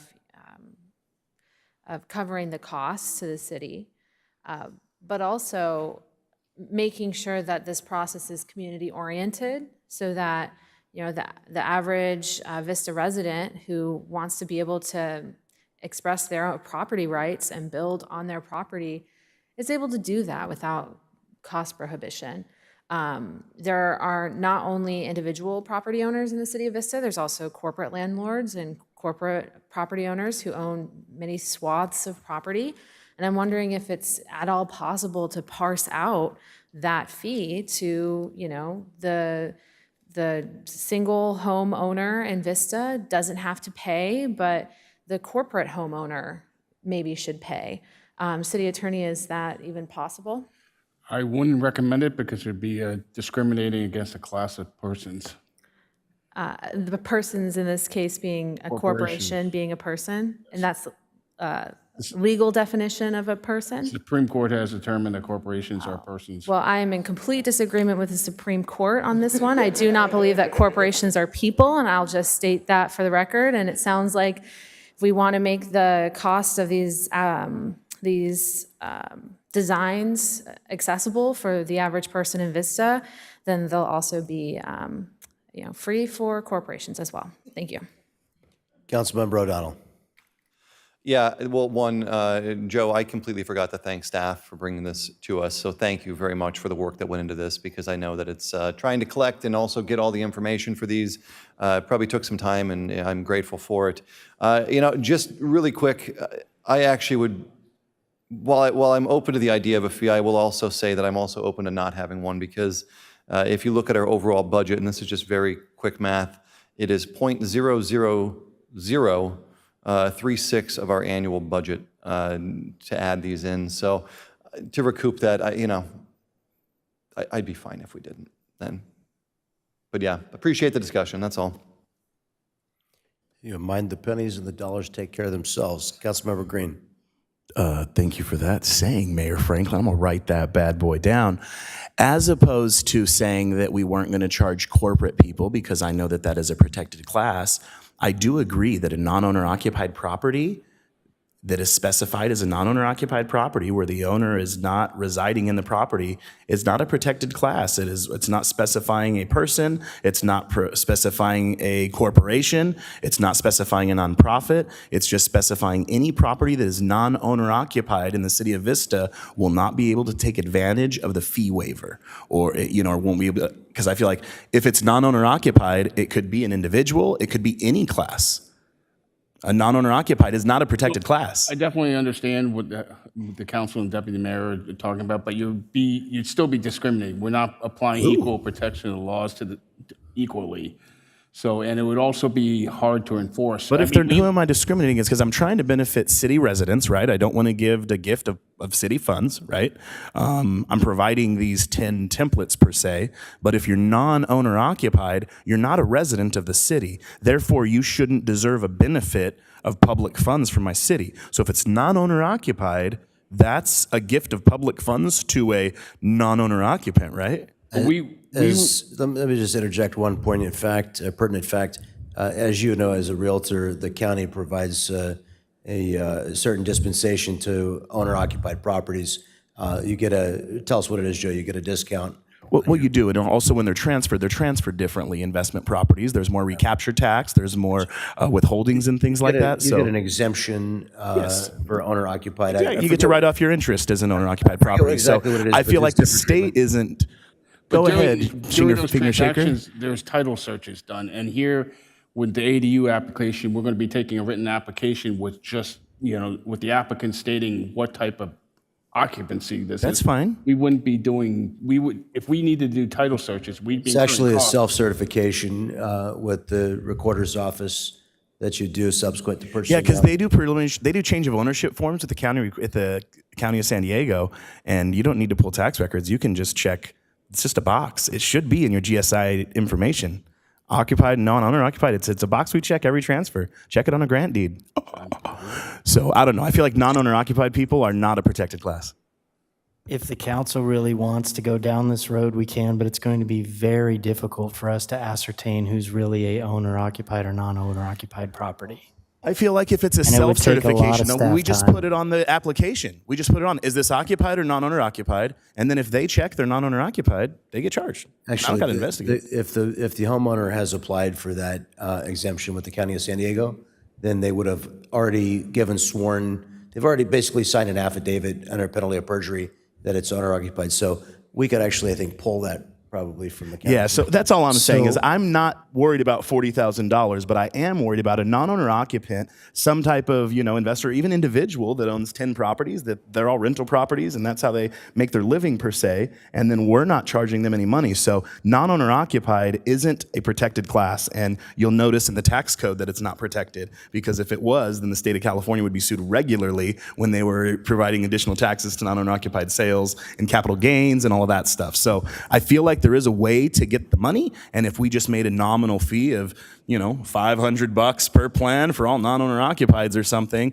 I think that is totally acceptable, and that's not going to affect an actual resident who owns their property and lives in it, because we're still going to gift them the plan. So I just want to make sure we know, I believe there is a way that we can recoup the fee. I'm not worried about it, but I don't want to say there's not a way, because there are non-owner occupied people who are going to apply. If I own a property per SB 9, I can put 4 units on every property, and I can use these to put the additional units. So I feel like there should be something we can put in there, City Attorney. I mean, I guess if we do self-certification, yes, that can be done. But then we would also have to cap it at 40,000. So once the 40,000, Okay. This has to go away. Otherwise, it's an illegal tax. I would be fine with that. So let me just bring my side just real quickly, if I could. Yes, City Manager, you may. So you would like us to have staff of review and research any of these applicants that mark that they are occupied home to make sure that they are. You don't want us to do that. I don't think I need staff policing. Okay, I 'cause think that's we what just I'm- put a. that's what I I'm think we just put a assuming. yes or no box on it, and I'm So going to we're not rely on- researching this. No, I mean, if somebody comes in and builds 3 ADUs on 3 different properties, that doesn't take a lot of research. We know I this is their understand. 3rd ADU permit. They're non-owner occupied, right? You got that? Okay, but in that event, if they mark that they're the homeowner in each case, then And you have 2 other cases where they marked they were a homeowner too. I would hope that somebody would catch that. we would have to research that. Yeah. So there will be some time spent doing these. That's The other fine. side of it is if we're going to cap it at 40,000, we're going to have to track when we get to 40,000. Sounds like there's some work to do, but So there will from my be aspect, I feel versus like spending 40,000 and creating a benefit for the community that people can use to build an ADU on their property. It's not a huge investment from the city side. That's my position. If the council really wants to recoup the money, it's fine, but it's year-end fund balance. It's money we set aside for ADU development. And our position is it should be spent on something that benefits the community like these plans. and you think that we're not going to have an overwhelmingly frivolous use of these plans. No. Okay. I respect your opinion and I respect your decision. Thank you. See, and I think if you charged $100, we would have had $7,100 revenue this year. Over 5 years, we would have recouped our $40,000. And then instead of stopping, we continue to charge the $100, and we can invest that money as that grows in a fund. We can use that money for the purchase. Well, hold on a second. Let me finish the idea, okay? You could use that money to purchase new plans, could you not? Yes, you could. Yeah, we would have to expend the money to purchase Yeah. plans first before No, we could. but you put it in an impounded fund for the purpose of acquiring more plans. And if the council decided to terminate the fund at that time, anyway, we're getting down the rabbit hole here. I would point out that I just reminded myself, the San Diego County homeowners exemption allows a deduction of the first $7,000 of property value if you are the owner occupied. So people are already certifying to the County of San Diego. Now, that said, I think here's why I'm not sold on this, and I don't think I'm going to vote for it. Maybe that changes your calculus on whether you want to pursue the $100 or not. But here's the issue. We really haven't addressed the parking, and I think the parking is important. You're right. We don't have a garageless problem, and we do have a homelessness problem. But I think we really have to ask ourselves where creating greater density has achieved lower housing prices. Because everybody that understands, there's, they say the first 3 rules of real estate are location, location, location. And we know that it's not cheaper to live in Manhattan than it is to live in Vista. It's not cheaper to live in San Francisco or downtown Boston or any of those highly dense places. It's not cheaper to live in downtown LA than it is to live in Vista. And it's cheaper to live in Valley Center than it is to live in Vista because of density. Density does determine largely, it is the singular greatest driving factor of the cost of housing affordability. Now, sometimes when we're having these discussions, I don't know if everybody wants to acknowledge when we're talking about density, density, density, but density is the singular driver of housing affordability. In other words, higher density equals less affordable every single time. Also, keep in mind as we're talking about our regional housing needs assessment, our arena allocation, going to a 3-bedroom will not give us one more arena allocation mark. In other words, we get arena allocation recognition for ADUs, but we don't get additional recognition when going from a 2-bedroom to a 3-bedroom. So we're not increasing our arena allocation, so we're not getting any closer to stopping those 25-story buildings. One of the things that was a promise that I made to voters is I promised that we would work intelligently to build new housing stock without densifying and becoming Los Angeles. And I think, I know my family did. I know a lot of our families chose to live in the city of Vista because it wasn't a super dense and it wasn't a high-rise city. And they'd like to protect the character and the integrity of the city of Vista as it is now. And so while I have been supportive of some elements of advancing ADU construction, I think if we allow people to go from 2 bedrooms and a den to 3 bedrooms, they're going to go to 3 bedrooms and a den. And where does it go from there? So I think there just have to be some limitations on the size of these ADUs, and there have to be some limitations on the number of people that are inhabiting them so that we make sure that we can accommodate these. We've already seen 71 new applications in the last year. It's allowed by right by the state of California, by state law. So I don't think that prohibiting 3 bedrooms is going to slow down the growth of these ADUs. And I think building a 2-bedroom house in your backyard for your mother or your children so that they have a place to live, that's what I would support for your family to be able to provide additional space for members of your family. I support that. But particularly as we do think about companies buying properties so that they can densify the properties, those are things I don't support and I don't want to see happen. So I'm not quite there yet, but I see we have a full lineup of speakers again. We'll start with Councilman O'Donnell. Just had to keep going. So one, I will say you are right, but the things that New York and San Francisco and LA and Chicago and all these major cities that you always like to mention have in common is they have giant financial districts. They have Hollywood studios. I mean, they have Silicon Valley. They have ports there. So they had a large influx of individuals already coming there because of the commerce that existed, the financial areas, and I mean, the stock exchange and the list goes on. So I don't think that is an apples to apples comparison when we're talking about Vista versus Manhattan. So just to be fair on that. The second thing is the 1,200 square foot footprint isn't changing. So these are already homes that are housing a 3-bedroom unit. They're just not being classified as a 3rd bedroom in many of the cases. So that's what I'm trying to let the public know is that whether this was a 3rd bedroom a year ago, you still would have had 71 or 79, however many applications it was, you still would have had them. So this is not actually changing the size of the lot. It is simply creating that space for a 3rd bedroom, which has already existed within the footprint of the ADU. So those are the only things I want to say. I mean, listen, we all know that housing in Vista is extremely expensive. We all know that we're running out of space to build in Vista. You only have so much land and there's not a lot left to develop. So allowing individuals to utilize this may bring more people in to build ADUs, but it also may not. And I don't know if we've had any huge issues already, and maybe the city manager can speak to this, how many complaints we've had within ADUs that have been built, or how many neighbors have called to complain about all the excess parking from the ADUs that have been built. We get complaints. A lot? I wouldn't say a lot. I'd say we get the occasional complaints, mostly about parking. Most of it is outside our control, to be frank. Yeah. So, I mean, it's not an unfair argument, but I don't see it overwhelming anything different than what's been taking place already. So I'm going to continue with my motion. Hopefully we can close discussion soon and take a vote. Councilmember Contreras. So just to be clear, the motion doesn't have a fee. Okay, That is correct. awesome. I think that's it. This is a really simple change, and I just want to get done with it.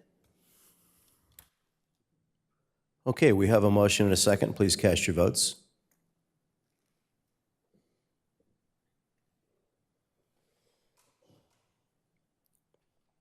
Okay, that item passes with 4 in favor and 1 against, and that'll bring us to our next public hearing, which is a hearing regarding a code amendment to allow the withdrawal of deemed inactive applications. We'll now open the public hearing. If any member of the public wishes to speak on this item, they may indicate so by using the raise their hand feature by pressing *9 or submitting a request to speak card. Speakers will be called upon immediately after the presentation. Director of Community Development, Joe Vaca, will introduce this item. Thank you, Mayor Franklin and members of the City Council. So we've had situations where applicants have submitted applications and then, for whatever reason, have not actively pursued their entitlement processing. And our development code doesn't currently have a process for staff to administratively deem an application inactive and complete a withdrawal. Staff is proposing amendments to our development code, chapter 18.04, general requirements. The intention is to update section 1804-140B, and this pertains predominantly to the potential to refund any unused fees that would be calculated based on staff's time spent, and then whatever was remaining would be refunded. And then we propose updates to sections 18.04-142A, and this essentially outlines the process of deeming an application inactive and then proceeding with the notification for withdrawal. And then an update to section 18.04-142B, which again gets into more details about the process and that we would have to pass the appeal period and that then we would refund any unused fees. And other than that, there are no other changes proposed to this chapter. The Planning Commission reviewed the draft ordinance at a public hearing on February 20th, and they voted unanimously in support and adopted a resolution that recommends City Council approval. So the recommendation is to open the public hearing, conduct the hearing, and receive any testimony, and then to close the hearing and adopt an ordinance to amend Chapter 1804 of the Development Code, which would allow the withdrawal of deemed inactive applications to be done administratively by staff. That concludes my presentation. Thank you very much. And just for context, we have some development applications that are, I don't think we have any speakers, do we? We have some development applications that are pending for a decade where the applicant has maybe lost interest, and we'd like to be able to close those applications out and refund any unused dollars. So this is just sort of a code cleanup amendment. Councilmember Green. Thank you so much, Mr. Mayor, and thank you so much, Director Vaca, for your report. I would move that we close the public hearing and that we accept staff's recommendations as presented. Councilmember O'Donnell. I will second that motion, but I do have a question. If an application is open for a decade, why are we refunding their money? The likelihood is that there wouldn't be any money left for Okay. refunding. All right, thank you. I will second the motion. Okay, we have a motion and a second. Please cast your votes.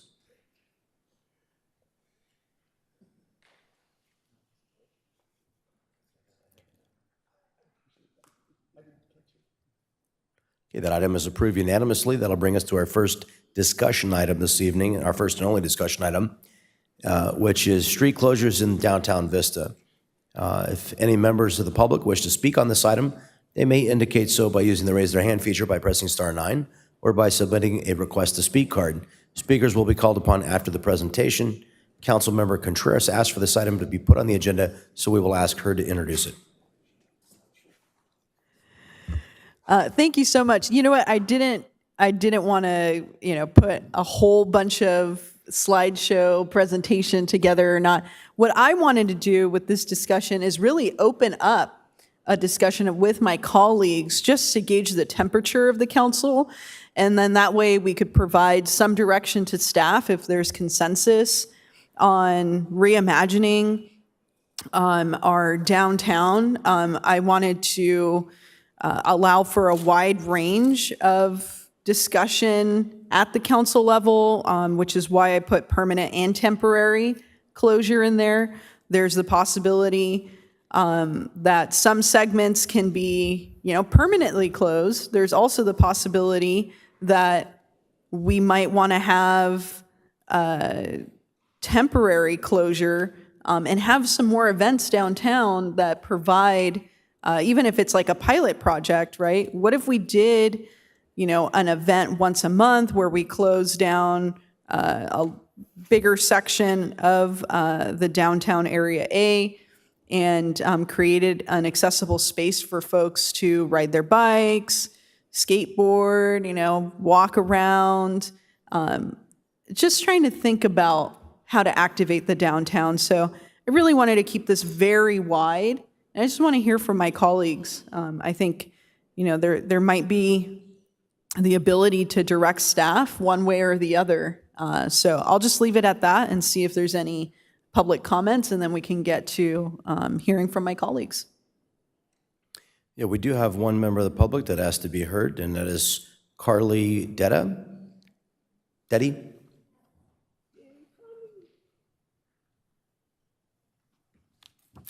Hello, thank you, Mayor and council members. I am Carly Deddy. I own 2 businesses in Vista, and I own a property on Main Street. And my husband, Dr. Deddy, and I have experienced some downfalls with temporary street closures and parking issues.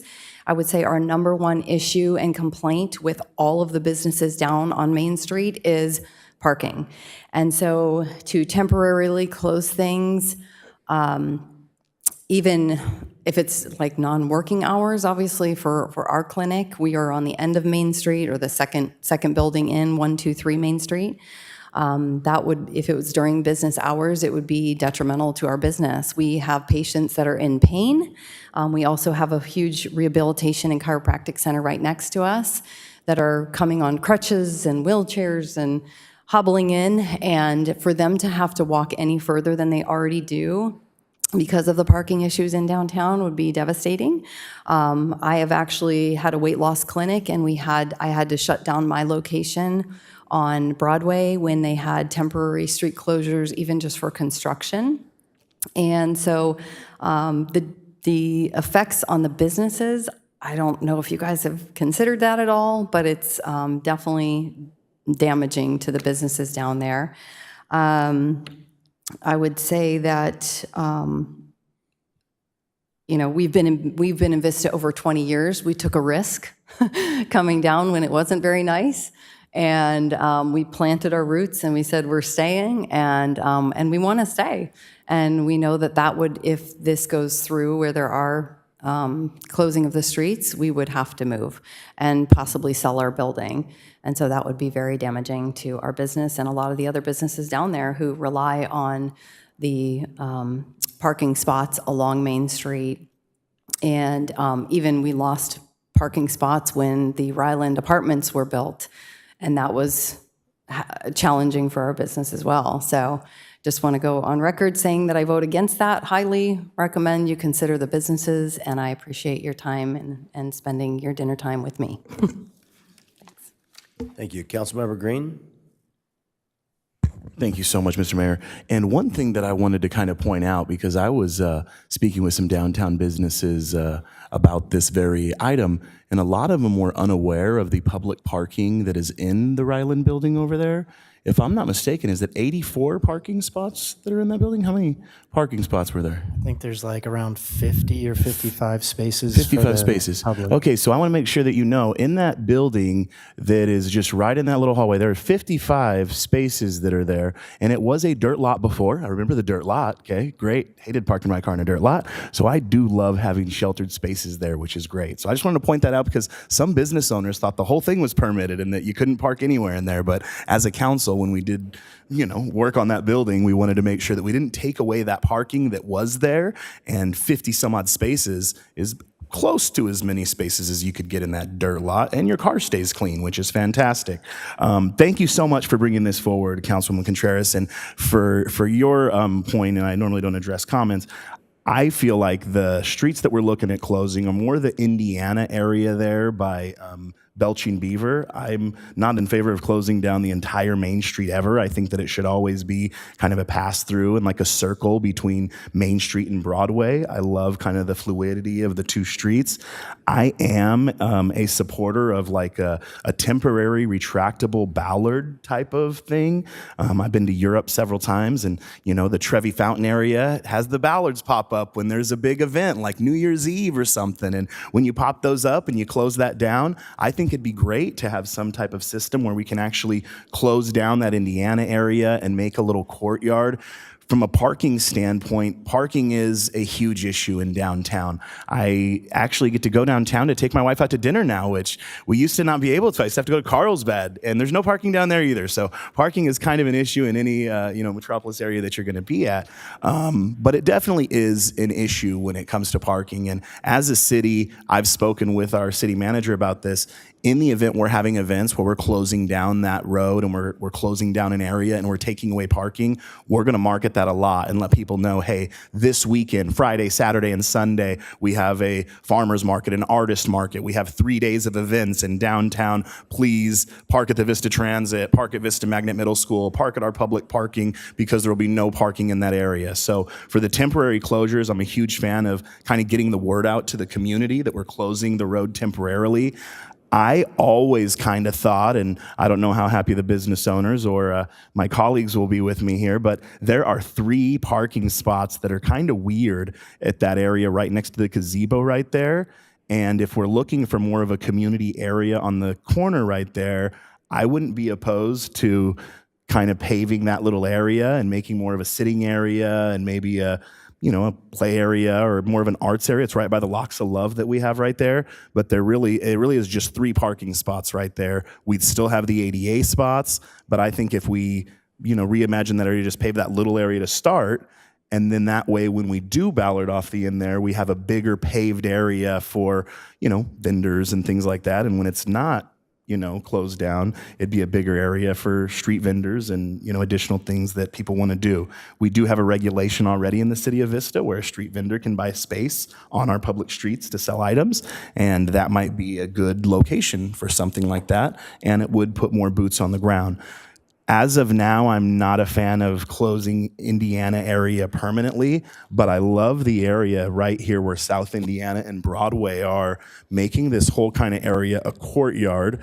You're not going to jeopardize access to Belching Beaver because a lot of people obviously come off of Broadway, and then it'd basically just be a circular area. And I would say we want to close it temporarily initially, do events that are 3-4 days in a row so we can gauge the focused impact for the first 6 months. If we find that we have more boots on the ground in our community, our business owners are doing good, we don't have the issues with parking that they're thinking that they were going to have, I would be open to looking at closing it permanently if it's going to improve businesses there as far as Indiana goes. Main Street would always be open, but I've actually thought if Main Street was one way and Broadway was one way the other way, and you did diagonal parking all along Main Street, that if we close that off, we'd probably actually add parking because you need a lot thinner of a, area for a one-way street. So having kind of one way go around there, I feel like in the event you did close it in the future, don't know when that's happening, that's an idea because I wasn't really sure which way we were going. I was thinking, hey, how can we put more parking? So one way down Main Street, one way down Broadway, it's a loop to see everything, and then it gives tons more parking for all of our business owners down there. I do additionally want to point out, if you look at this diagram here on the corner of North Michigan Avenue and Vista Way. There is a dirt lot there that is owned by the city of Vista, and that will be turning into a parking lot within the next year or so, according to the city manager. Is that correct?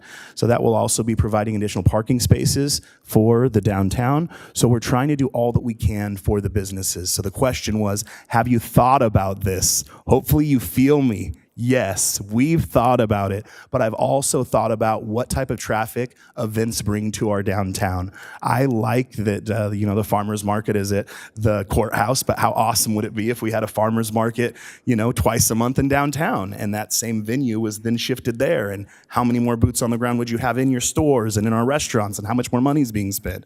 And people will actually come for big events like that we throw on. It's just we haven't had the footprint that's conducive for something like that. So I've thought about it a lot, as you can hear. I really appreciate you bringing forward. I love the idea of temporary ballards, and it's something that, hey, if you want to close Indiana down, we'll close it down. Put bands on the street, put whatever you want, vendors on the street. It's going to be fantastic, and it's something that we can definitely get out to the community.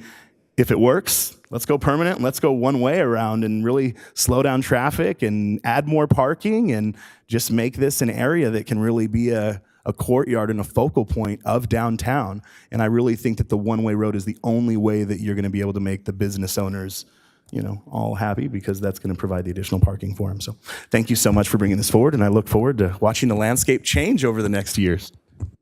Councilmember O'Donnell. Yeah, great points. I'd actually be open to the idea of one way heading each way, but I understand the concerns over parking for your business. But my thoughts on this would be that you don't if you were to shut down Indiana from heading west from East Broadway and then cap off Main Street starting at Citrus and ending at Santa Fe and just capping all the streets, you still have access to every single parking lot in that zone. So even if you close the only things you don't have access to are the parking spaces on Main Street, and that may pose an issue. But you're talking about a limited number of spaces that would actually be impacted. So I would be open to doing that. I'd like to see what we actually bring, though. We have to have a purpose to shutting it down. We can't just close it because it sounds like a good idea, unless we're drawing something in, like bringing in a concert or bringing in the farmer's market or whatever it might be. Unless we're bringing foot traffic in for our businesses to benefit from, I wouldn't be supportive of this. I don't want to do it just to do it. I would also really like to do it temporarily just to see how it goes, see what the impacts are. Summer's coming up. It's a great time to try it out. The only concern I have with one way is that it hasn't been for so long, is people going the opposite direction. But that's a whole different conversation. But I would like to see a parking impact study. I'd like to see the impacts on the businesses if we're going to do it. I also just want to make sure that we have a clear and concise plan of how we're going to structure the closures of these streets and what we're going to do to attract more people. Parking is always going to be an issue, but we bring 80,000 people this year at the Strawberry Festival. If people want to get down there, they will get down there. However, if I'm a casual member of the city, or a resident in the city, and I know that I have no access to park, I'm going to stay home, or I'm going to go to Belching Beaver 980, which I usually do anyway because it's in the business park. But regardless, my idea would be South Indiana Ave cut off from East Broadway up to Main, and then Main Street capped at both South Santa Fe and South Citrus, with all the streets being blocked off, but leaving access to the parking spaces to limit the impact on the businesses over in the area.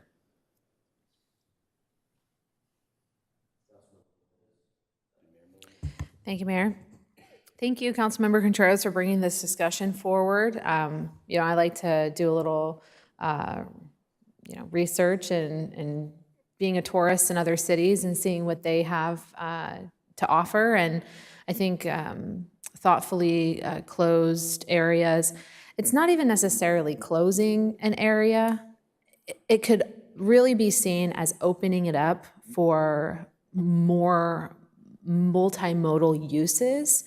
I'm pretty lucky. I live a 7-minute walk from Main Street. And so I am, of the surrounding neighborhoods, we have our downtown, and then we have all residential all around it. And really, I would say that any type of closure or reevaluation of the street use for, pedestrian and cyclist priority, that would be something that definitely can serve the community for big events, or some sort of special closure. But I also can see it being a space for people to just have more access to the public right-of-way. Recently, I was out with my neighbors on Copper Avenue, and we were discussing speed humps, and we were walking and doing a little bit of a walking tour through the neighborhood, and we were just on the asphalt. and we were walking and we were taking up space, and everybody was just loving it. You know, we were there for a specific purpose, but the idea of us being able to actually get with your neighbors and kind of be on the street felt really good. So I like the idea of providing more walkable access to these beautiful storefronts that we have in our downtown, but I also want to mitigate for any negative impacts. In which case, I think that the one-way streets is a good idea. I'm not partial to closing any particular street. I don't know what would be best. I would have to really, we'd have to map out very diligently where the entrances and the exits would be to all of the potential lots and areas of, of commercial spaces and how we could connect people. If we wanted to do something permanent, definitely would want it mapped out more. But I think that using temporary closures and events to gauge the impact is a great idea and a great place to start. We already do this, just a couple weeks ago, there was a closure of Citrus for I think it was a Giacchino Art Festival that was happening down there. And they've had loads of events on Citrus. I know that we have a great creative community that likes to get together and put on these events. Our Strawberry Festival is coming up in May. So I think we're already a little bit familiar with those road closures. And there is one type of special event that I've wanted to see happen in the city for a while. And I think this is a great discussion time opportunity for us to move that forward. The city of Encinitas does this. It's called like a cyclovia. It's like a cycling, right, and all wheels day. We're super family friendly. They even have, pump tracks for the kids. You can come down to the main strip and you can ride your bike. You can get there by bike, you can come and check out, obviously, the local businesses, but just be there and have a bike day. And, we have a big skate culture here in Vista. I know that would be really welcomed to be able to, for people to skate in the street and just have more room to roll a little bit. I know that it's very successful in Encinitas. I don't know how it would be in Vista. I feel like we would have to identify which street would we close down for that. Maybe Broadway would be best. Maybe Indiana would be better. So I would ask, since it sounds like there's consensus amongst the council for events, special events and temporary closures, I would ask to direct our city staff. I would like to see on a future agenda within the next couple of months, as we're gearing up for summer and we have kind of an opportunity to, provide some amenities and special events for the community, that if we are going to actualize a temporary closure, that maybe we do so with a bike event, and that we get people rolling in our downtown and just being able to enjoy the street better. So I would like to move that forward. And Councilmember Contreras, I'd love for you to join me in that discussion. I think that this is prompting probably a lot of ideas, right, of what we can use the street for, because parking is definitely an essential use of the street. But on the times where I have been to Encinitas for their bike day, you get a whole new imagination of what the street can be used for, and it's really a lot of fun. Plus, you're getting more people doing something different, right? Maybe it's not something that can happen every day, but it's something different, and it's that economic boost that can really help our downtown businesses. So I would definitely want to work with staff on that, and not sure exactly what the best area would be for this, but I'm sure through ongoing discussions and maybe even more public feedback, we'll be able to get some good recommendations. So thanks for bringing this forward, and look forward to speaking about it more. And I just offer my thought that whatever proposal we come up with, we want to make sure we really do our job doing outreach to the people that are business owners in the downtown. Thank you for coming to speak. Make sure that they get an adequate opportunity to review it and really do it in collaboration with the owners in the downtown so that they're on board that it's something that would benefit their businesses. Councilmember Contreras. Awesome. I really appreciate all the comments. It does seem, I wanted to leave this very wide open so we can just provide direction in a general sense to staff so that, they see that this is something that a majority of the council is interested in, and then we can put a little bit more staff power into developing. I'm not an expert on one-ways, or how to install ballards and whatnot, what kind of ballards. But I think that just from this discussion, it seems like there's consensus on possibly looking at some designs for one-ways in the downtown, temporary closure, looking at doing temporary before we go to permanent closure, especially looking at South Indiana. I like the idea about the 3 spots by the gazebo. It's almost like adding a parquet, right? So, and a while back, we had a whole design for this area that the city owns, and the design just wasn't really good, to be honest with you. But I think that that's something that we should bring back. We want to have a lot more events in the downtown, and the way that it's structured right now it's okay, but it could really use a little bit of a fresh refresh here by the gazebo area. So I would love to see what taking 3 parking spaces away would look like, and perhaps that's something that we do after we get additional parking that comes online. Right? It doesn't have to happen right away. The other thing is, I have been asking for a long time, it's been years at this point, that I've been trying to get some kind of Ciclovia event here in the city of Vista. I've looked at the downtown. I think it's a perfect spot. Previously, there was consideration at Bringle Terrace Park, but I think the downtown area is where it's at. You can have a great little loop. I mean, we closed down a lot of parts of our downtown already for big events. And this isn't something that I think we should do just to do, even though I think it's going to turn out to bring a lot more foot traffic and economic resilience to our downtown businesses. Because right now they're having to operate on maybe 2 good days, and retail continues to suffer. So the more that we can do to create a destination in the downtown, the better. This continues to be a surprise for people that there's parking at the Ryland, and I think we need to just be able to advertise that more. Is there some kind of additional signage that we can put? It's kind of a hidden gem. Most people are completely unaware that it's there. So I want to make sure that that's easy for folks to read, that there is parking down there, because that's a significant amount of spots. Let's see. I think that's it, and I think we just work with our businesses downtown. We work with the board members. I mean, they provided a good amount of information from the CV BID, right? We know who to work with and who we need to communicate with.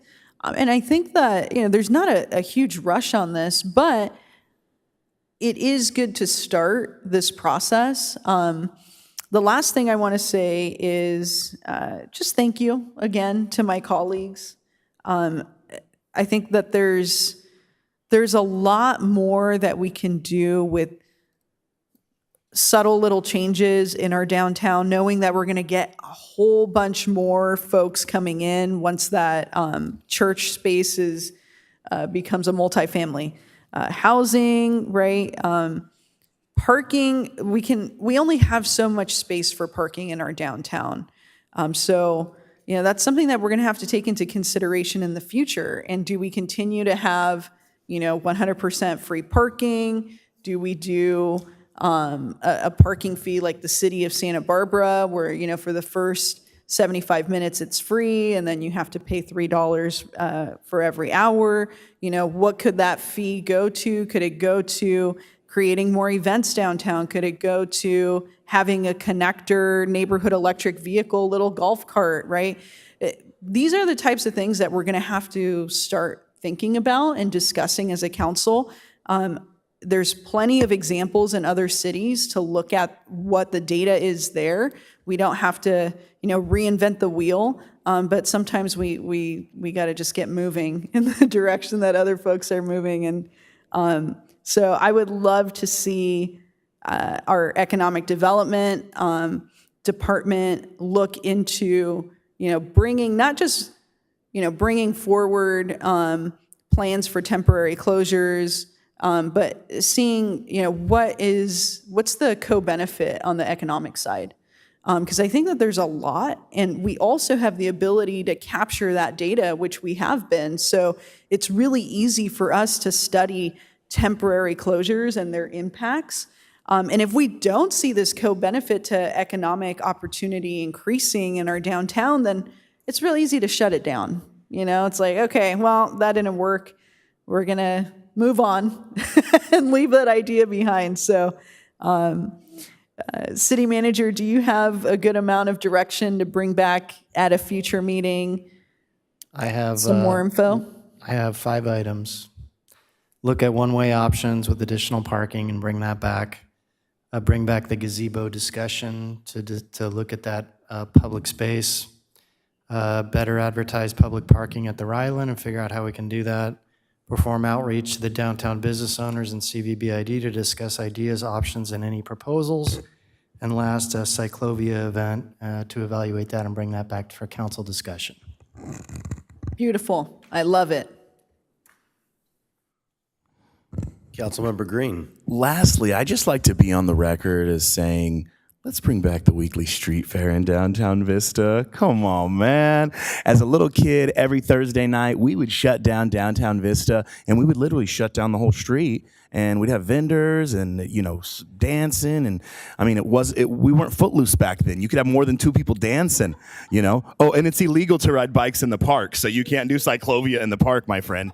But I just want to be on the record. Weekly street fairs in downtown. Close downtown for weekly street fairs. I think that would be booming. Put it on like an evening, like 5 to 9 street fair every week. It could be something that Vista's known for. The whole area's come. Bring your kids, bring your families. Booyah Kasha, weekly street fairs. That's my take. Thank you. Councilmember Contreras. I am so down with that. We just, and just to add a little bit more context too, we just had a commission dinner with our youth commission. And what they told us is that there is nothing for us to do in Vista. You got to be over 21 for everything. And we don't always want to go to like these super family friendly movie nights, right? We want to have more things to do. And again, like this has been a reoccurring theme for this council. Like we really want to look out for the youth in our community and provide a lot more, something that Deputy Mayor says all the time, pro-social, right? Spaces. They're so in tune. They're like, we need more third space places, right? We don't have a lot of places where we can just like hang out. We have to always be a consumer. It's difficult. And our city is kind of well connected to our downtown. I think we could do a lot better as we look at mobility in the future of connecting more of our community to the downtown very easy, which is why, again, some things like circulators and stuff like that help people move more freely and quickly throughout the city, especially if there's a focus on this economic center. So I'm 100%, the more that we can have these types of activities, our youth they're begging for it right now. They really need this type of activation. And as a city leader, a representative of one of the districts that has the highest amount of our youth, like this is urgent for me. So yeah, thanks. Anyways, it's been such a great discussion. You guys are awesome. Thank you. Okay, that'll bring us to the end of our agenda and to staff comments. Do you have any comments from our Deputy City Clerk or from our City Clerk? City Attorney? City Manager? I have 2 announcements. One, The town site area Phase 2 Complete Streets Community Meeting will be held tomorrow, March 27th from 6 to 8 p.m. at the Linda Rhodes Rec Center. We invite residents to provide their input on future traffic safety and infrastructure in the town site area. This is adding on to the project that's under construction right now on Townsite Drive. Secondly, the city is conducting an Emerald Drive traffic survey as part of our upcoming grant application to fund the Emerald Drive Complete Streets project. The project will enhance traffic safety and improve infrastructure along the Emerald Drive corridor. Please visit itsyourvista.com to take the survey. And lastly, this evening, I'd like to wish our city attorney, Walter Chung, a happy birthday tomorrow. Happy birthday. All right. Councilmember O'Donnell. Always. Thank you, staff. Thank you for all the work that you did this evening and for all the work you always do. Congratulations to those that received a award tonight. Our deputies and firefighters have been very busy lately, so I just want to give them a shout out and thank you for all the hard work that you do. Please stay safe out there and keeping Vista safe and our residents safe as well. I will be hosting a town hall regarding the CEA implementation. I'm just waiting on confirmation of the location, the date and the time. But as soon as I have that, I will announce it to the public because there's a lot of questions and confusion around that. Parking at the Ryland was news to me tonight, and I'm on this council, so I'm shocked I didn't know, but that was the first time I heard of it.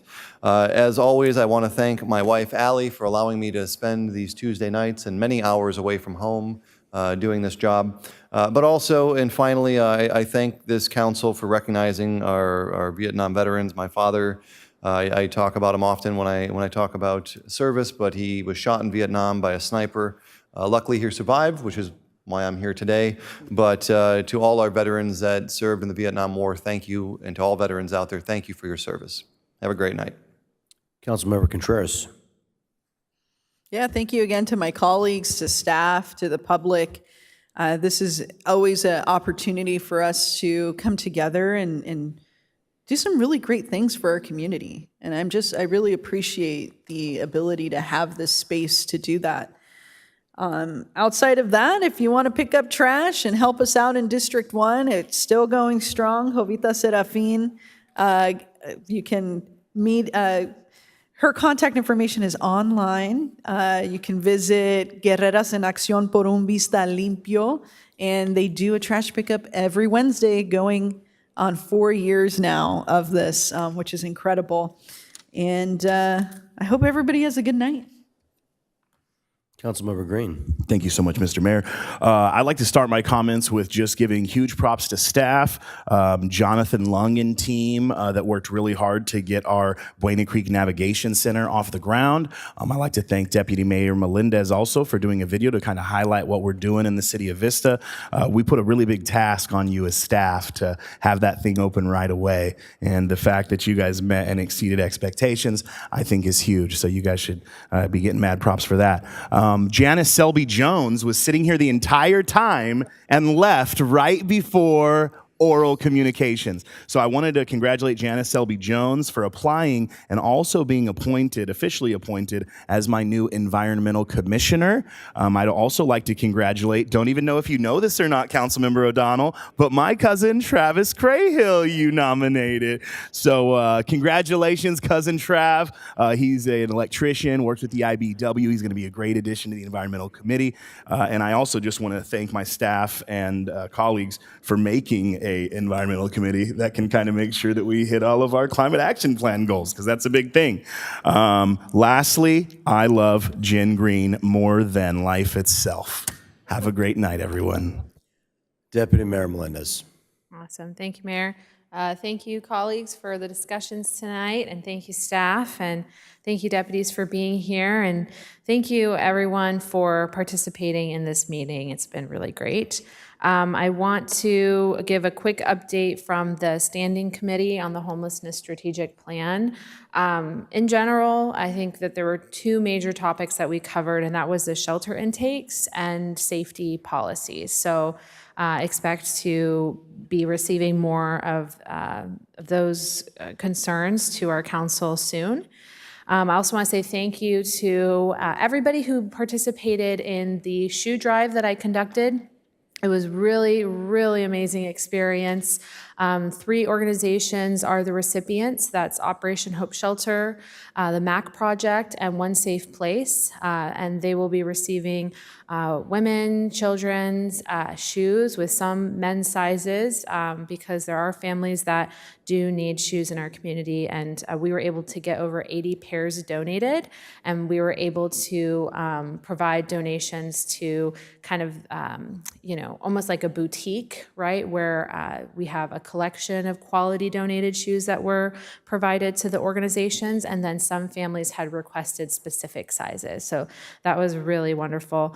And I want to echo what the city manager said about completing your survey about Emerald Drive. Lots of neighbors have had experiences with everything from property damage to witnessing really bad accidents. And so we want to hear about that. It's really important for us to share our experiences and raise our voice up as we're applying for this statewide grant so that those who are administering those funds at the state level can consider our experiences and we can make sure that we don't miss anyone's stories. I want to try to be as inclusive as possible in that process. And as always, have a wonderful night. And I don't think that you've said it in a while, Joe. It's Taco Tuesday. So everybody have a great Taco Tuesday. We're getting out with enough time for us to enjoy it. Thanks. And the Pride of Vista Lions Club will host its annual Easter egg hunt on March 30th at Bringle Terrace Park from 9 a.m. to 11:30. This free event features contests, face painting, a bike raffle, opportunity drawings, and more. For additional details, please visit the city's calendar at cityofvista.com. The Wave Water Park is offering a season pass promotion through May 31. When you purchase a season pass, you'll receive a 100% rebate debit card that can be used at numerous Vista businesses. The Wave opens its season on May 25th. For more information, please visit thewavewaterpark.com. That's thewavewaterpark.com. And thank you to my wife, Shauna, for the sacrifices she makes in allowing me to serve the city. I am grateful and love her dearly. Thank you all. Have a good night. We're adjourned. Happy Aries season.